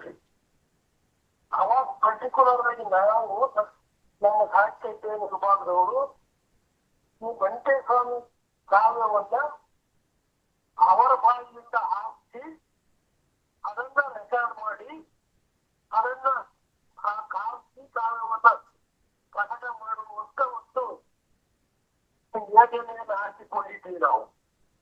ಆ ಸಂದರ್ಭದಲ್ಲಿ ನಾನು ಆ ಬೊಪ್ಪೇಗೌಡನ ಕೂಡ ವೆಂಕಟಸ್ವಾಮಿ ಎಲ್ಲಿ ಹೋಗಿದ್ದ, ಎಲ್ಲಿ ಅಲೆದಾಡಿದ್ದ ಅಂತ ಅನ್ನೋದು ಮತ್ತು ವೆಂಕಟಸ್ವಾಮಿಗೂ ಈ ಕೊಡೆಕಲ್ ಪರಂಪರೆಗೂ ಕೊಡೆಕಲ್ ಬಸವಣ್ಣ ಕಲ್ಟಿಗೆ ಅದು ಆಕ್ಚುಲಿ ಕೊಡೆಕಲ್ ಬಸವಣ್ಣನ ಶಿಕ್ಷೆಗೆ ವೆಂಕಟಸ್ವಾಮಿ ಕೊಡೆಕಲ್ಲಿನಿಂದ ಬೊಪ್ಪೇಗೌಡನ ಪುರಕ್ಕೆ ಬರ್ತಾ ಇದ್ದಾರೆ, ಹೋಗ್ತಾ ಇದ್ದಾರೆ ಅನ್ನೋ ಕಾವಲಿನಲ್ಲಿ ಎಲ್ಲಾ ಊರುಗಳ ಹೆಸರುಗಳಿವೆ. ಹಾಗಾಗಿ ಉತ್ತರ ಕರ್ನಾಟಕದ ಕೊಡೇಕಲ್ ಬಸವಣ್ಣನ ಶಿಷ್ಯನಾಗಿ ವೆಂಕಟಸ್ವಾಮಿ ಉತ್ತರದವನು ದಕ್ಷಿಣಕ್ಕೆ ಹೋಗಿ ನೆಲೆಸ್ತಾನೆ. ಇದು ಕಾವ್ಯದಲ್ಲಿ ಇದೆ. ಇದನ್ನ ನಾನು ಅಲ್ಲಿ ಆ ಕಾವ್ಯದ ಮೂಲಕ ಓದಿದಾಗ ಮತ್ತು ಇದನ್ನ ನಾನು ಅಲ್ಲಿ ಬಂದ ಈ ವೆಂಕಟಸ್ವಾಮಿಯ ಕಥೆಯನ್ನು ಸ್ವಲ್ಪ ಬದಿಗಿಟ್ಟು ಅದನ್ನು ಆಡುತ್ತಿರುವ ಕಲಾವಿದರನ್ನ ಹೆಚ್ಚು ಗಮನಕ್ಕೆ ತೆಗೆದುಕೊಂಡೆ ನಾನು. ಯಾಕೆ ಅಂತ ಕೇಳಿದ್ರೆ ಅಲ್ಲಿ ಅವ್ರು ಎಲ್ಲಿ ಹುಟ್ಟಿ ಎಲ್ಲಿ ಬೆಳೆದಿರ್ತಾರೆ ಮತ್ತು ಆ ದೈವವನ್ನು ಯಾರು ಆರಾಧಿಸ್ತಾ ಇರ್ತಾರೆ, ಆ ದೈವವನ್ನು ಆರಾಧಿಸುವವರ ಮನತೃಪ್ತಿ ಮಾಡುವುದಕ್ಕೆ ಅವರು ಆಡಬೇಕೇ ಹೊರತು ಅದು ಯಾವುದೇ ರೀತಿಯ ಉಪಜೀವನಕ್ಕಾಗಿ ಅಲ್ಲ ಅಂತ ಅನ್ನುವುದು ಅವರು ಹೇಳ್ತಾ ಇದ್ರು. ನಾವು ಇದನ್ನ ಭಿಕ್ಷೆ ಅಂತ ಅಲ್ಲ, ಇದನ್ನು ನಾವು ಮನೆಗೆ ಹಾಕ್ತೀವಿ. ಅವರು ನಮ್ಮನ್ನು ಕರೆಸ್ತಾರೆ. ಯಾವುದೇ ಊರಲ್ಲಿ ಮತ್ತು ಯಾವುದೇ ಬಳಿಯಲ್ಲಿ ವಿಶೇಷ ಕಾರ್ಯಕ್ರಮಗಳಿದ್ರು ನಮ್ಮನ್ನು ಕರೆಸ್ತಾರೆ, ನಾವು ಆಡ್ತೀವಿ. ನಮಗೆ ಅವರು ತಕ್ಕ ಮಟ್ಟಿಗೆ ಪುರಸ್ಕಾರಗಳನ್ನ ಮಾಡ್ತಾರೆ. ಇಷ್ಟೇ ನಮ್ಮದು ಅಂತ ಹೇಳ್ತಾ ಇದ್ರು. ಇದು ಈ ಮಾತನ್ನ ಹೇಳುವ ಕಲಾವಿದರು ಯಾವಾಗ ಅವರು ಸರ್ಕಾರದ ಉತ್ಸವಗಳಿಗೆ ಹೋಗುವುದು, ವಿಶ್ವವಿದ್ಯಾಲಯಗಳಿಗೆ ಹೋಗುವುದು ಮತ್ತು ಬೇರೆ ಬೇರೆ ಸಾಂಸ್ಕೃತಿಕವಾದಂತಹ ಇವುಗಳಿಗೆ ಅವರು ಹೋಗಿ ಆಡುವುದಕ್ಕೂ ಅಲ್ಲಿ ಸರ್ಕಾರ ಅವರಿಗೆ ವಿಶೇಷವಾಗಿ ಒಂದಿಷ್ಟು ಹಣವನ್ನು ಕೊಡುತ್ತಾ ಇದ್ದಿದ್ರು. ಆ ಹಣ ಅವರಿಗೆ ಆಮಿಷವನ್ನ ಹೊಂದಿತು ಅಥವಾ ಹೆಚ್ಚು ಹಾಸ್ಯ ಪಡುವುದಕ್ಕೆ ಇಷ್ಟಪಟ್ಟರು. ಇದು ನನ್ನ ಗಮನದಲ್ಲಿತ್ತು. ಇದರ ಮಧ್ಯೆ ನಮ್ಮ ಊರಲ್ಲಿಯೇ, ಅಂದ್ರೆ ಉತ್ತರ ಕರ್ನಾಟಕದಲ್ಲಿ, ನಮ್ಮ ಊರು ಉತ್ತರ ಕರ್ನಾಟಕ, ನಾನು ಯಾಕೆ ಅಂತ ಕೇಳಿದ್ರೆ ಮಂಟೇಸ್ವಾಮಿ ಉತ್ತರದಿಂದ ದಕ್ಷಿಣಕ್ಕೆ ಹೋದವನು, ಅಲ್ಲಿ ಅವನ ಕಲ್ಟ್ ಬೆಳೆಸಿರೋದು ಮತ್ತು ಅಲ್ಲಿಯೇ ಜನ ಸಮುದಾಯಗಳು ಅವನನ್ನ ಆರಾಧ್ಯ ದೈವವನ್ನ ಮಾಡಿಕೊಂಡು ಅವನು ದಕ್ಷಿಣದವನನ್ನಾಗಿ ಮಾಡಿದ್ದಾರೆ. ಆದ್ರೆ ನನಗೆ ಒಬ್ಬ ಕಥೆಗಾರನಿಗೆ ಒಂದು ಪ್ರದೇಶದಿಂದ ಇನ್ನೊಂದು ಪ್ರದೇಶಕ್ಕೆ ಹೋಗಿ ಅಲ್ಲಿಯ ಸಂಸ್ಕೃತಿಯನ್ನ ಭಾಷೆಯಲ್ಲಿ ಹಿಡಿದಿಡುವುದು ಬಹಳ ಕಷ್ಟವಾದ್ದು. ನಾನು ಉತ್ತರ ಕರ್ನಾಟಕದವನು. ಉತ್ತರ ಕರ್ನಾಟಕದ ಭಾಷೆ, ಉತ್ತರ ಕರ್ನಾಟಕದ ಕಲ್ಚರ್ ನನ್ನ ಮನಸ್ಸಿಗೆ ತುಂಬಿರುವುದರಿಂದ ಅದರಿಂದ ನನಗೆ ಹೊರಗೆ ಬರೋದಕ್ಕೆ ಸಾಧ್ಯ ಇಲ್ಲ. ಸಿನಿಮಾ ಮಾಡ್ಬೋದು, ದೃಶ್ಯಗಳಲ್ಲಿ ಆ ಕಲ್ಚರ್ ಅನ್ನ ಹಿಡಿಬಹುದು, ಭಾಷೆಯಲ್ಲಿ ದಕ್ಷಿಣದ ಕಥೆಯನ್ನ ನನಗೆ ಬರೆಯಕ್ಕಾಗಲಿಲ್ಲ. ಅದಕ್ಕೋಸ್ಕರ ದಕ್ಷಿಣದ ಎಳೆಯನ್ನ ತಗೊಂಡು ನಾನು ಉತ್ತರ ಕರ್ನಾಟಕದ ನನ್ನ ಪ್ರದೇಶದಲ್ಲಿ ಆ ಕಥೆಯನ್ನ ಇಟ್ಟು ಬೆಳೆಸಿದ್ದೇನೆ ನಾನು. ಆದ್ರೆ ಕಥೆ ಇರೋದು ಉತ್ತರ ಕರ್ನಾಟಕದ ಭಾಷೆಯಲ್ಲಿ, ಉತ್ತರ ಕರ್ನಾಟಕದ ಪ್ರದೇಶದಲ್ಲಿ ಮತ್ತು ಉತ್ತರ ಕರ್ನಾಟಕದ ಸಾಂಸ್ಕೃತಿಕ ಬೆಳವಣಿಗೆ ಆ ಕಥೆಯಲ್ಲಿವೆ.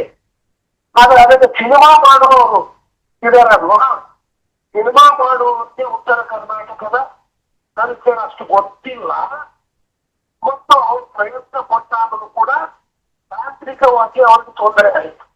ರಂಗಸ್ವಾಮಿ ಅವರಿಗೆ ಯಾರು ಕೂಡ ನನ್ನ ಕಥೆ ಎಲ್ಲಿ ನಡೀತದೆ, ಹೇಗೆ ನಡೀತದೆ, ಆ ಪ್ರದೇಶಗಳನ್ನೆಲ್ಲ ಗುರುತು ಮಾಡಿಕೊಂಡು ಅವರಿಗೆ ತೋರಿಸುವುದಕ್ಕೆ ಪ್ರಯತ್ನ ಪಟ್ಟೆ. ಬಟ್ ಅಲ್ಲಿ ಕೃಷ್ಣಾ ನದಿಯ ಪ್ರವಾಹದಿಂದ ಆ ಎಲ್ಲಾ ನಡುಗಟ್ಟಿಗಳು ನೀರಿನ ಪ್ರವಾಹದಲ್ಲಿ ಮುಳುಗಿ ಅಲ್ಲಿ ಹೋಗುವುದಕ್ಕೆ ಸಾಧ್ಯ ಇರದೆ ಇರುವಂತ ಸಂದರ್ಭ ತಿಂಗಳಾನುಗಟ್ಟಲೆ ಆಯ್ತು. ಅವಾಗ ಇವರು ಏನ್ ಮಾಡಿದ್ರು, ರಂಗಸ್ವಾಮಿ ಅವರು, ಸರ್ ಇಲ್ಲಿ ಬಟ್ ನಾವು ಅದನ್ನ ದಕ್ಷಿಣದಲ್ಲಿ ತೆಗಿತೀವಿ ಅಂತ ಹೇಳಿ ತೆಗೆದಿದ್ದಾರೆ. ಇದು ಒಂದು ಅಂಶ. ಎರಡನೇ, ನನ್ನ ಸಮಸ್ಯೆ ಏನು ಅಂದ್ರೆ, ಗಿರೀಶ್ ಕಾಸರವಳ್ಳಿ ಅವರು ಸಿನಿಮಾವನ್ನು ತೆಗೆದ್ರ ಅದು ಸವಾರಿ ಎನ್ನುವ ಕಥೆಯನ್ನ ನನಸೆಂಬ ಕುದುರೆಯನ್ನೇರಿ ನನ್ನ ಒಂದು ಶೀರ್ಷಿಕೆಯಲ್ಲಿ, ಅಲ್ಲಿ ಕೂಡ ಉತ್ತರ ಕರ್ನಾಟಕದ ನನ್ನ ಹೈದರಾಬಾದ್ ಕರ್ನಾಟಕದ ನನ್ನ ಭಾಷೆಯನ್ನ, ಉತ್ತರ ಹೈದರಾಬಾದ್ ಕರ್ನಾಟಕದ ಪಾತ್ರವನ್ನ, ಇಲ್ಲಿಯ ಬಡತನ, ಇಲ್ಲಿಯ ಫ್ಯೂಡನ್ನು, ಇವೆಲ್ಲವುಗಳನ್ನ ನಾವು ಕಥೆಯಲ್ಲಿ ತಂದಿದ್ದೇವೆ. ಆದ್ರೆ ಭಾಷೆ ಮಾತ್ರ ಏನಾಯ್ತು ಅಲ್ಲಿ, ಅವರು ಕಾಸರವಳ್ಳಿಯು ಅದನ್ನು ಧಾರವಾಡದ ಭಾಷೆಗೆ ತರ್ಜುಮೆ ಮಾಡಿಬಿಟ್ರು. ನನ್ನ ಎಲ್ಲಾ ಕಥೆಗಳಿಗೂ ಇದೇ ರೀತಿಯ ಅವಸ್ಥೆ ಬರ್ತಾ ಇದೆ. ಇನ್ನೂ ಒಂದು ಸಿನಿಮಾ ಬೆಲೆ ಊರಿದರೆ ಅಂತ ಆ ನಟೇಶ್ ಹೆಗಡೆ ಅವರು ಮಾಡಿದ್ದಾರೆ. ವಾಗಾಚಿ ಪಾಡಿ ಅಂತ ಹೆಸರಿಟ್ಟಿದ್ದಾರೆ.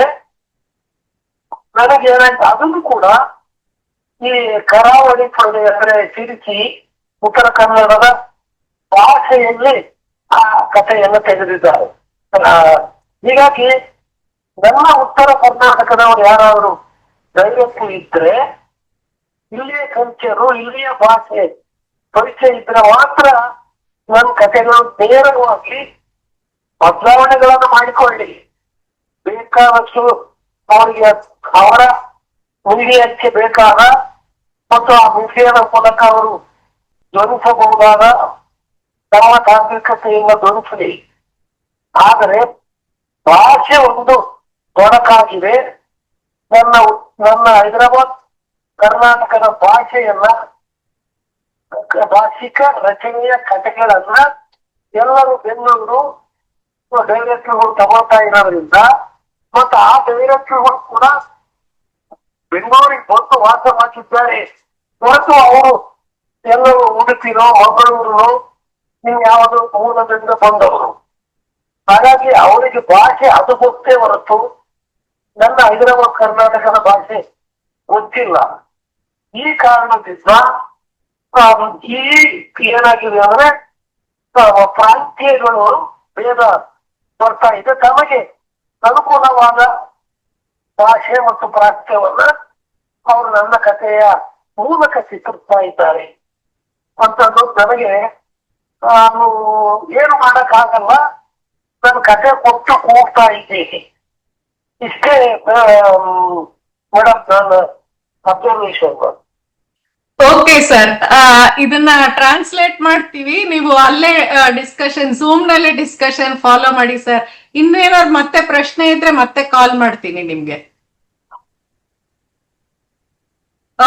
ಓಕೆ ಸರಿ, ಆಯ್ತು. ಓಕೆ, ಆನ್ ಆಗೇ ಇಟ್ಟಿರ್ತೀನಿ ಹಾಗಾದ್ರೆ. Quickly just to translate, Tarakeshwar, will you translate? Yeah, mainly there are 2 points that he touched upon.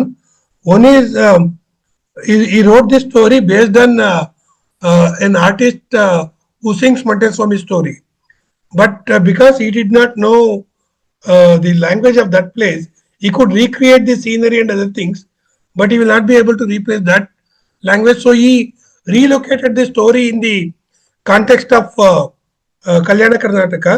It is also because he says that there is an historical correction. Montessori is actually the disciple of Kodekal Baswanda, who was in Kodekal in Kalyana Karnataka. He went from here to the South Karnataka, and then he created a community, Oklu, what we call as Oklu there, who follow him. So in that sense, there is an historical connection between the Kodekal and then the Bopanagodapura, where Montessori went from here. So in that sense, there is historically there is a connection between the this Kalyana Karnataka and then the South Karnataka, as far as this tradition is concerned. That is one point. Second point, he said that it has been a challenge to the directors who actually hail from other parts of Karnataka, who choose a story. He mentioned about Girish Kasarvalli. He also mentioned another story that is being directed by Hegde, which is yet to come. Both these people have again relocated his stories. One, because it is not possible for them to write dialogues and the things in this language. Though the story is in this language, they are readapting it and relocating it in a very different place where they feel comfortable.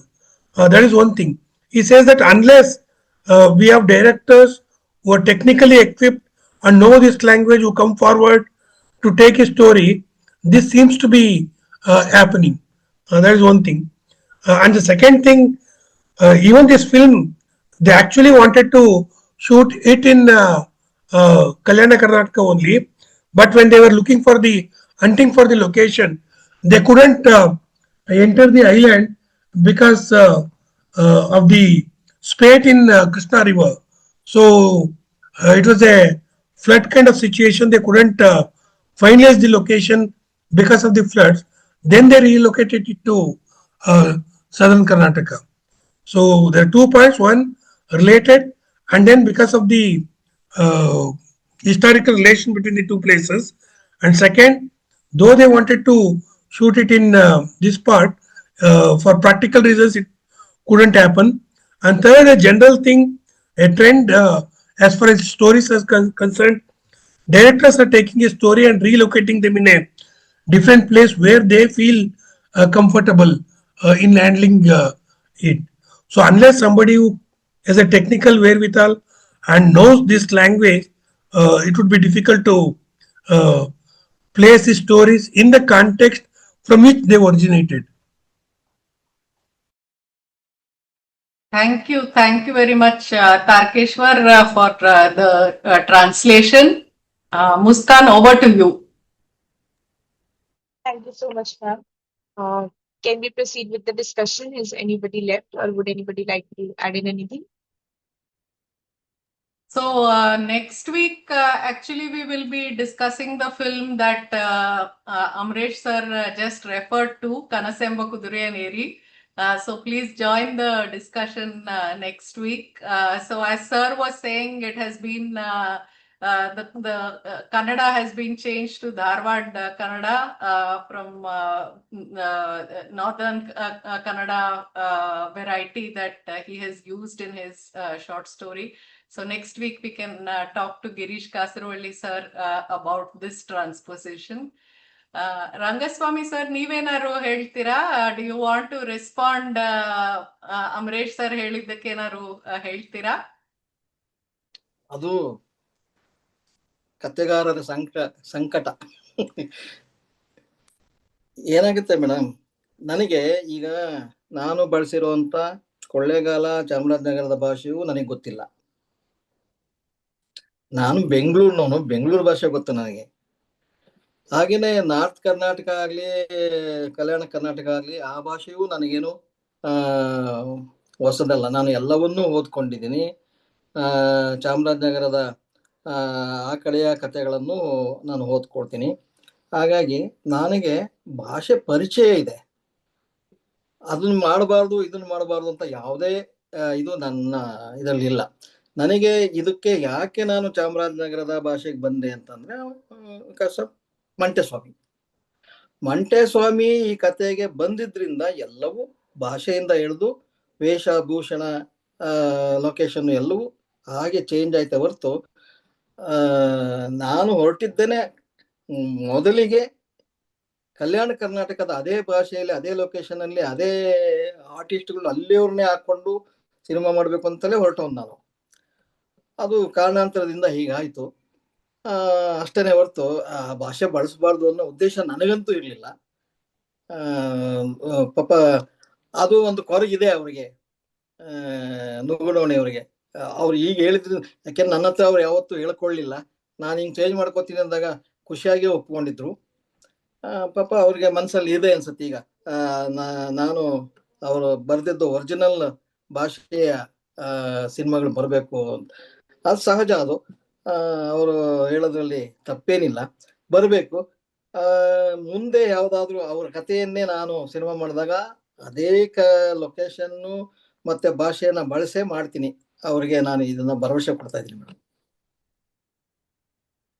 So Rangaswami sir responded by saying that it is not that he wanted to wantonly change the language or the location, and he reassured him that next time when he makes a film, he will certainly make the film in the language in which it has been written. It is the subject that is basically because he wanted to make a film about Monteswami, that the costume, location, language, everything got determined by the subject, and it was not really to sideline a particular language variety or region. Thank you, sir, for your response. Over to you, Muskan. Is anyone left to speak, or anybody would like to contribute, or should we wrap up? Mahadev Swami wants to come in.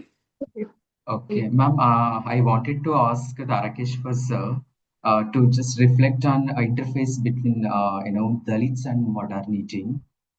So,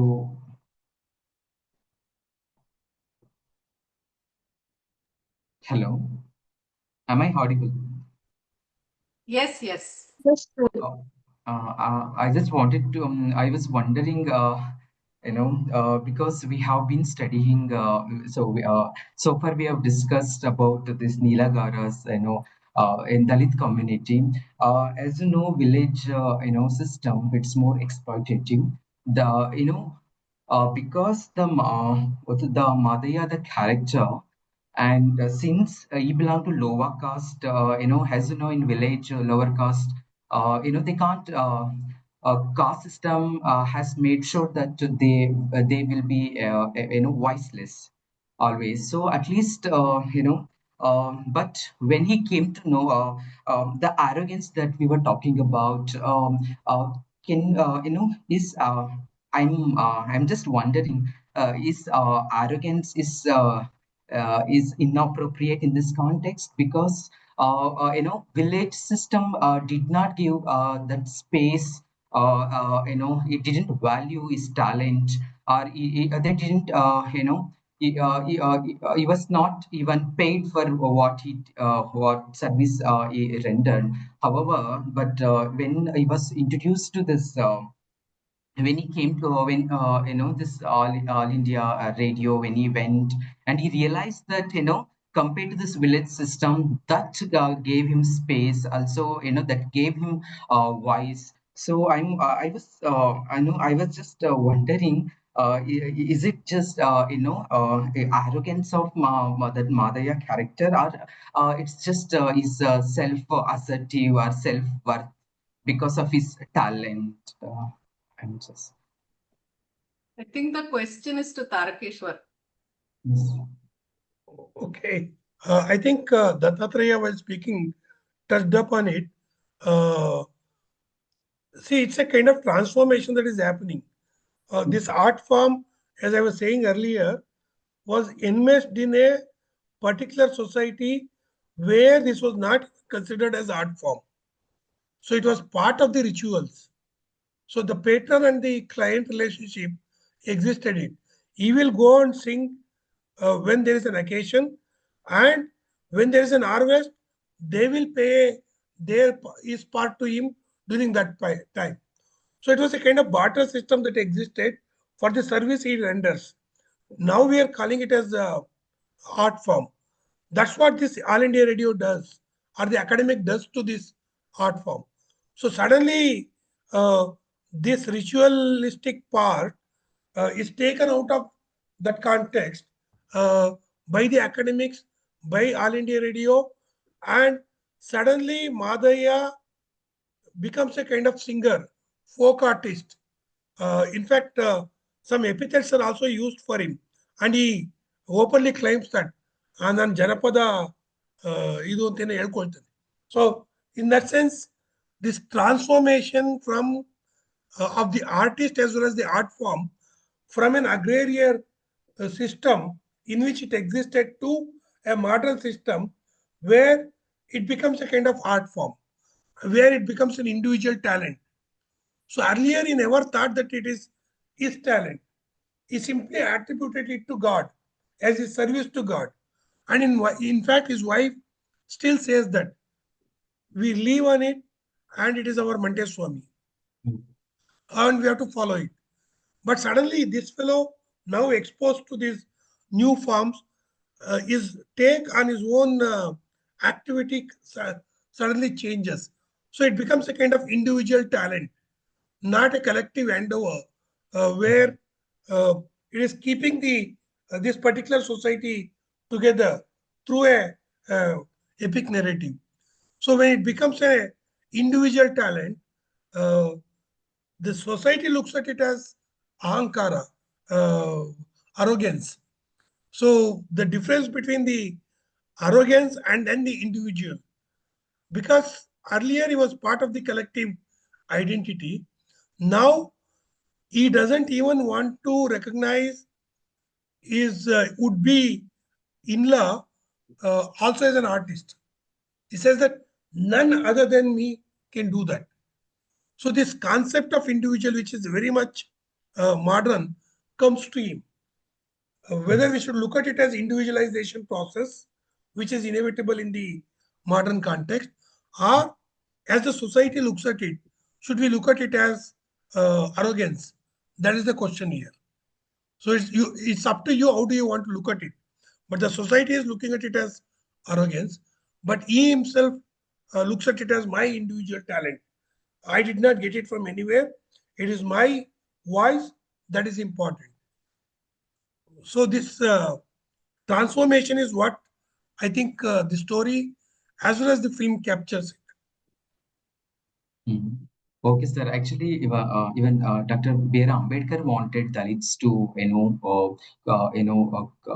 come out of village system because, he always, argued that how exploitative the system is. So, for Dalits also, unless, I know the modernity, initially there will be challenges, there will be conflict, getting adjusted with that.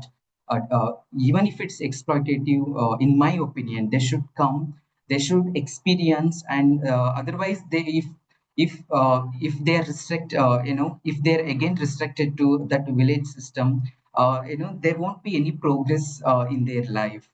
That is my opinion. So I'm just You wanted are to. entitled to your opinion. So irrespective of what we suggest, what we want, there are historical processes that unleash. We should study them and see what should be our response. Okay, sir. Thank you, sir. Thank you for your response. Should I wrap it up, ma'am? Yeah, maybe Datta would like to come in before you wrap up. Yeah. Okay. And Okay. then the director Rangaswami sir as well, and then you can wrap up, Muskan. Okay, yeah, no problem. No, I think most of the issues have been dealt or discussed. I think most of the ticklish issues related to the narrative has been dealt. I think I don't have many more comments on this. It was a very interesting movie, actually speaking. Rangaswamy has taken a lot of pains to make that movie. ತುಂಬಾ ಕಷ್ಟಪಟ್ಟಿದ್ದೀರಲ್ಲ sir ಕೆಲಸ cinema ತುಂಬಾ ಚೆನ್ನಾಗಿ ಮಾಡಿದ್ದೀರಾ. ತುಂಬಾ ಚೆನ್ನಾಗಿ ಮಾಡಿದ್ದೀರಾ.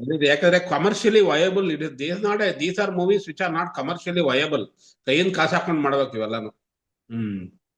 ಹಾಗಾಗಿ I was told that the movie is not even released, actually speaking. So I was very hesitant to circulate the movie.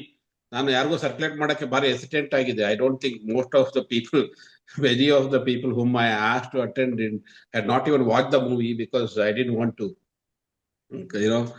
sort of before the movie is being released, I didn't want people to watch it or circulate it widely. Anyway, that's a part. But I think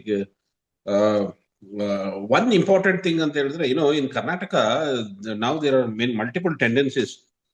One is this, as I said, I think Baswa Biradar was pointing it out. The North Karnataka based genres are, not very popular. Past 70, 80, 90 years, if you see, they're somewhere in the margin. The whole Mysore region has dominated the cinema industry. As a challenge to it, I think you have another, this Tulu or Karavali based, coastal Karnataka based films which are coming. The Shetty gangs, which are invading the Gandhiwood in a very big way. And they are trying to superimpose something which very assertively superimpose something of their own.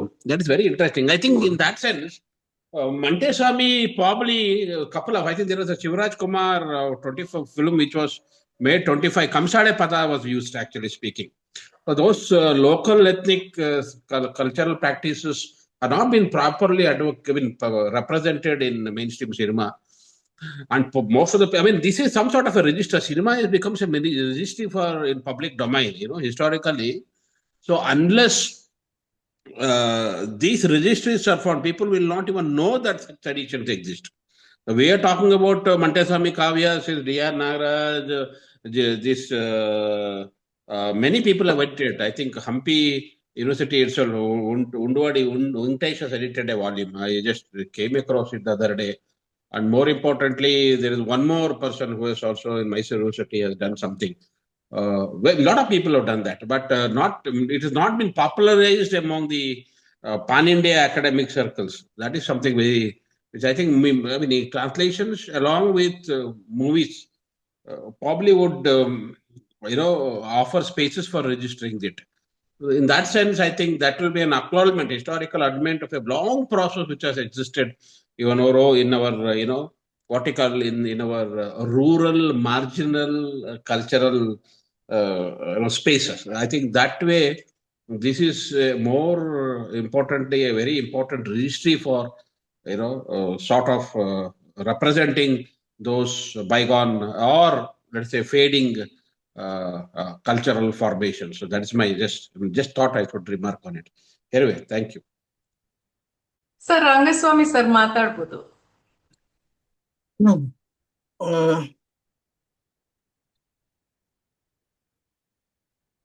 ಇಂಥ ಒಂದು madam ಇನ್ನು ಮುಂದುವರಿತಾ ಮುಕ್ತಾಯವಾ? We winding it up. ಮುಗಿಸ್ತಾ ಇದೀವಿ sir. ಅದೇ ಇನ್ನು ಈ ಥರದೊಂದು ಚರ್ಚೆಗೆ ನನ್ನ ಸಿನಿಮಾನ ನೀವು ತಗೊಂಡಿದ್ದು ನನಗೆ ಬಹಳ ಖುಷಿ ಇದೆ. ನಿಮಗೆ ಧನ್ಯವಾದಗಳು. ಸಾಕಷ್ಟು ಇದ್ರ ಬಗ್ಗೆ ಒಳ್ಳೆ ಚರ್ಚೆ ಆಗಿದೆ. ಒಂದು ಸಿನಿಮಾ 2 ಗಂಟೆ ಚರ್ಚೆ ಆಗೋದು ಒಂದು ಮಹತ್ವದ ಸಂಗತಿ ಅಂತ ತಿಳ್ಕೊತೀನಿ ನಾನು. ಸಿನಿಮಾ ತುಂಬಾ ಕಷ್ಟ ಬಿದ್ದೆ ಸಿನಿಮಾ ಮಾಡಿದ್ದೀನಿ, ಇಲ್ಲ ಅಂತಲ್ಲ. ಆದ್ರೆ ಈ ತರ ಸಿನಿಮಾಗಳಿಗೆ ಒಂದು ಮಾರ್ಕೆಟ್ ಇಲ್ಲ, ಅದರಿಂದ ತೊಂದರೆನೂ ಆಗುತ್ತೆ. ಆದ್ರೆ ಈ ತರ ಸಿನಿಮಾಗಳು ಅಗತ್ಯನೂ ಇದೆ ಸಮಾಜಕ್ಕೆ. ಹಾಗಾಗಿ ನಾನು ಕಮರ್ಷಿಯಲ್ ಆಗೇ ಮಾಡ್ಬೋದಾಗಿತ್ತೇನೋ ಇದನ್ನ.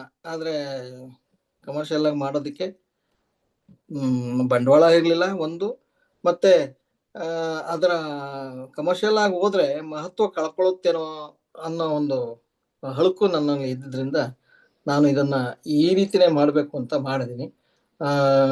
ನೀವೆಲ್ಲ ಇಷ್ಟಪಟ್ಟಿದ್ದೀರಾ, ನಾನು ಅದಕ್ಕೋಸ್ಕರ ನಿಮಗೆಲ್ಲ ಧನ್ಯವಾದಗಳನ್ನ ಹೇಳ್ತೀನಿ ಮೇಡಮ್.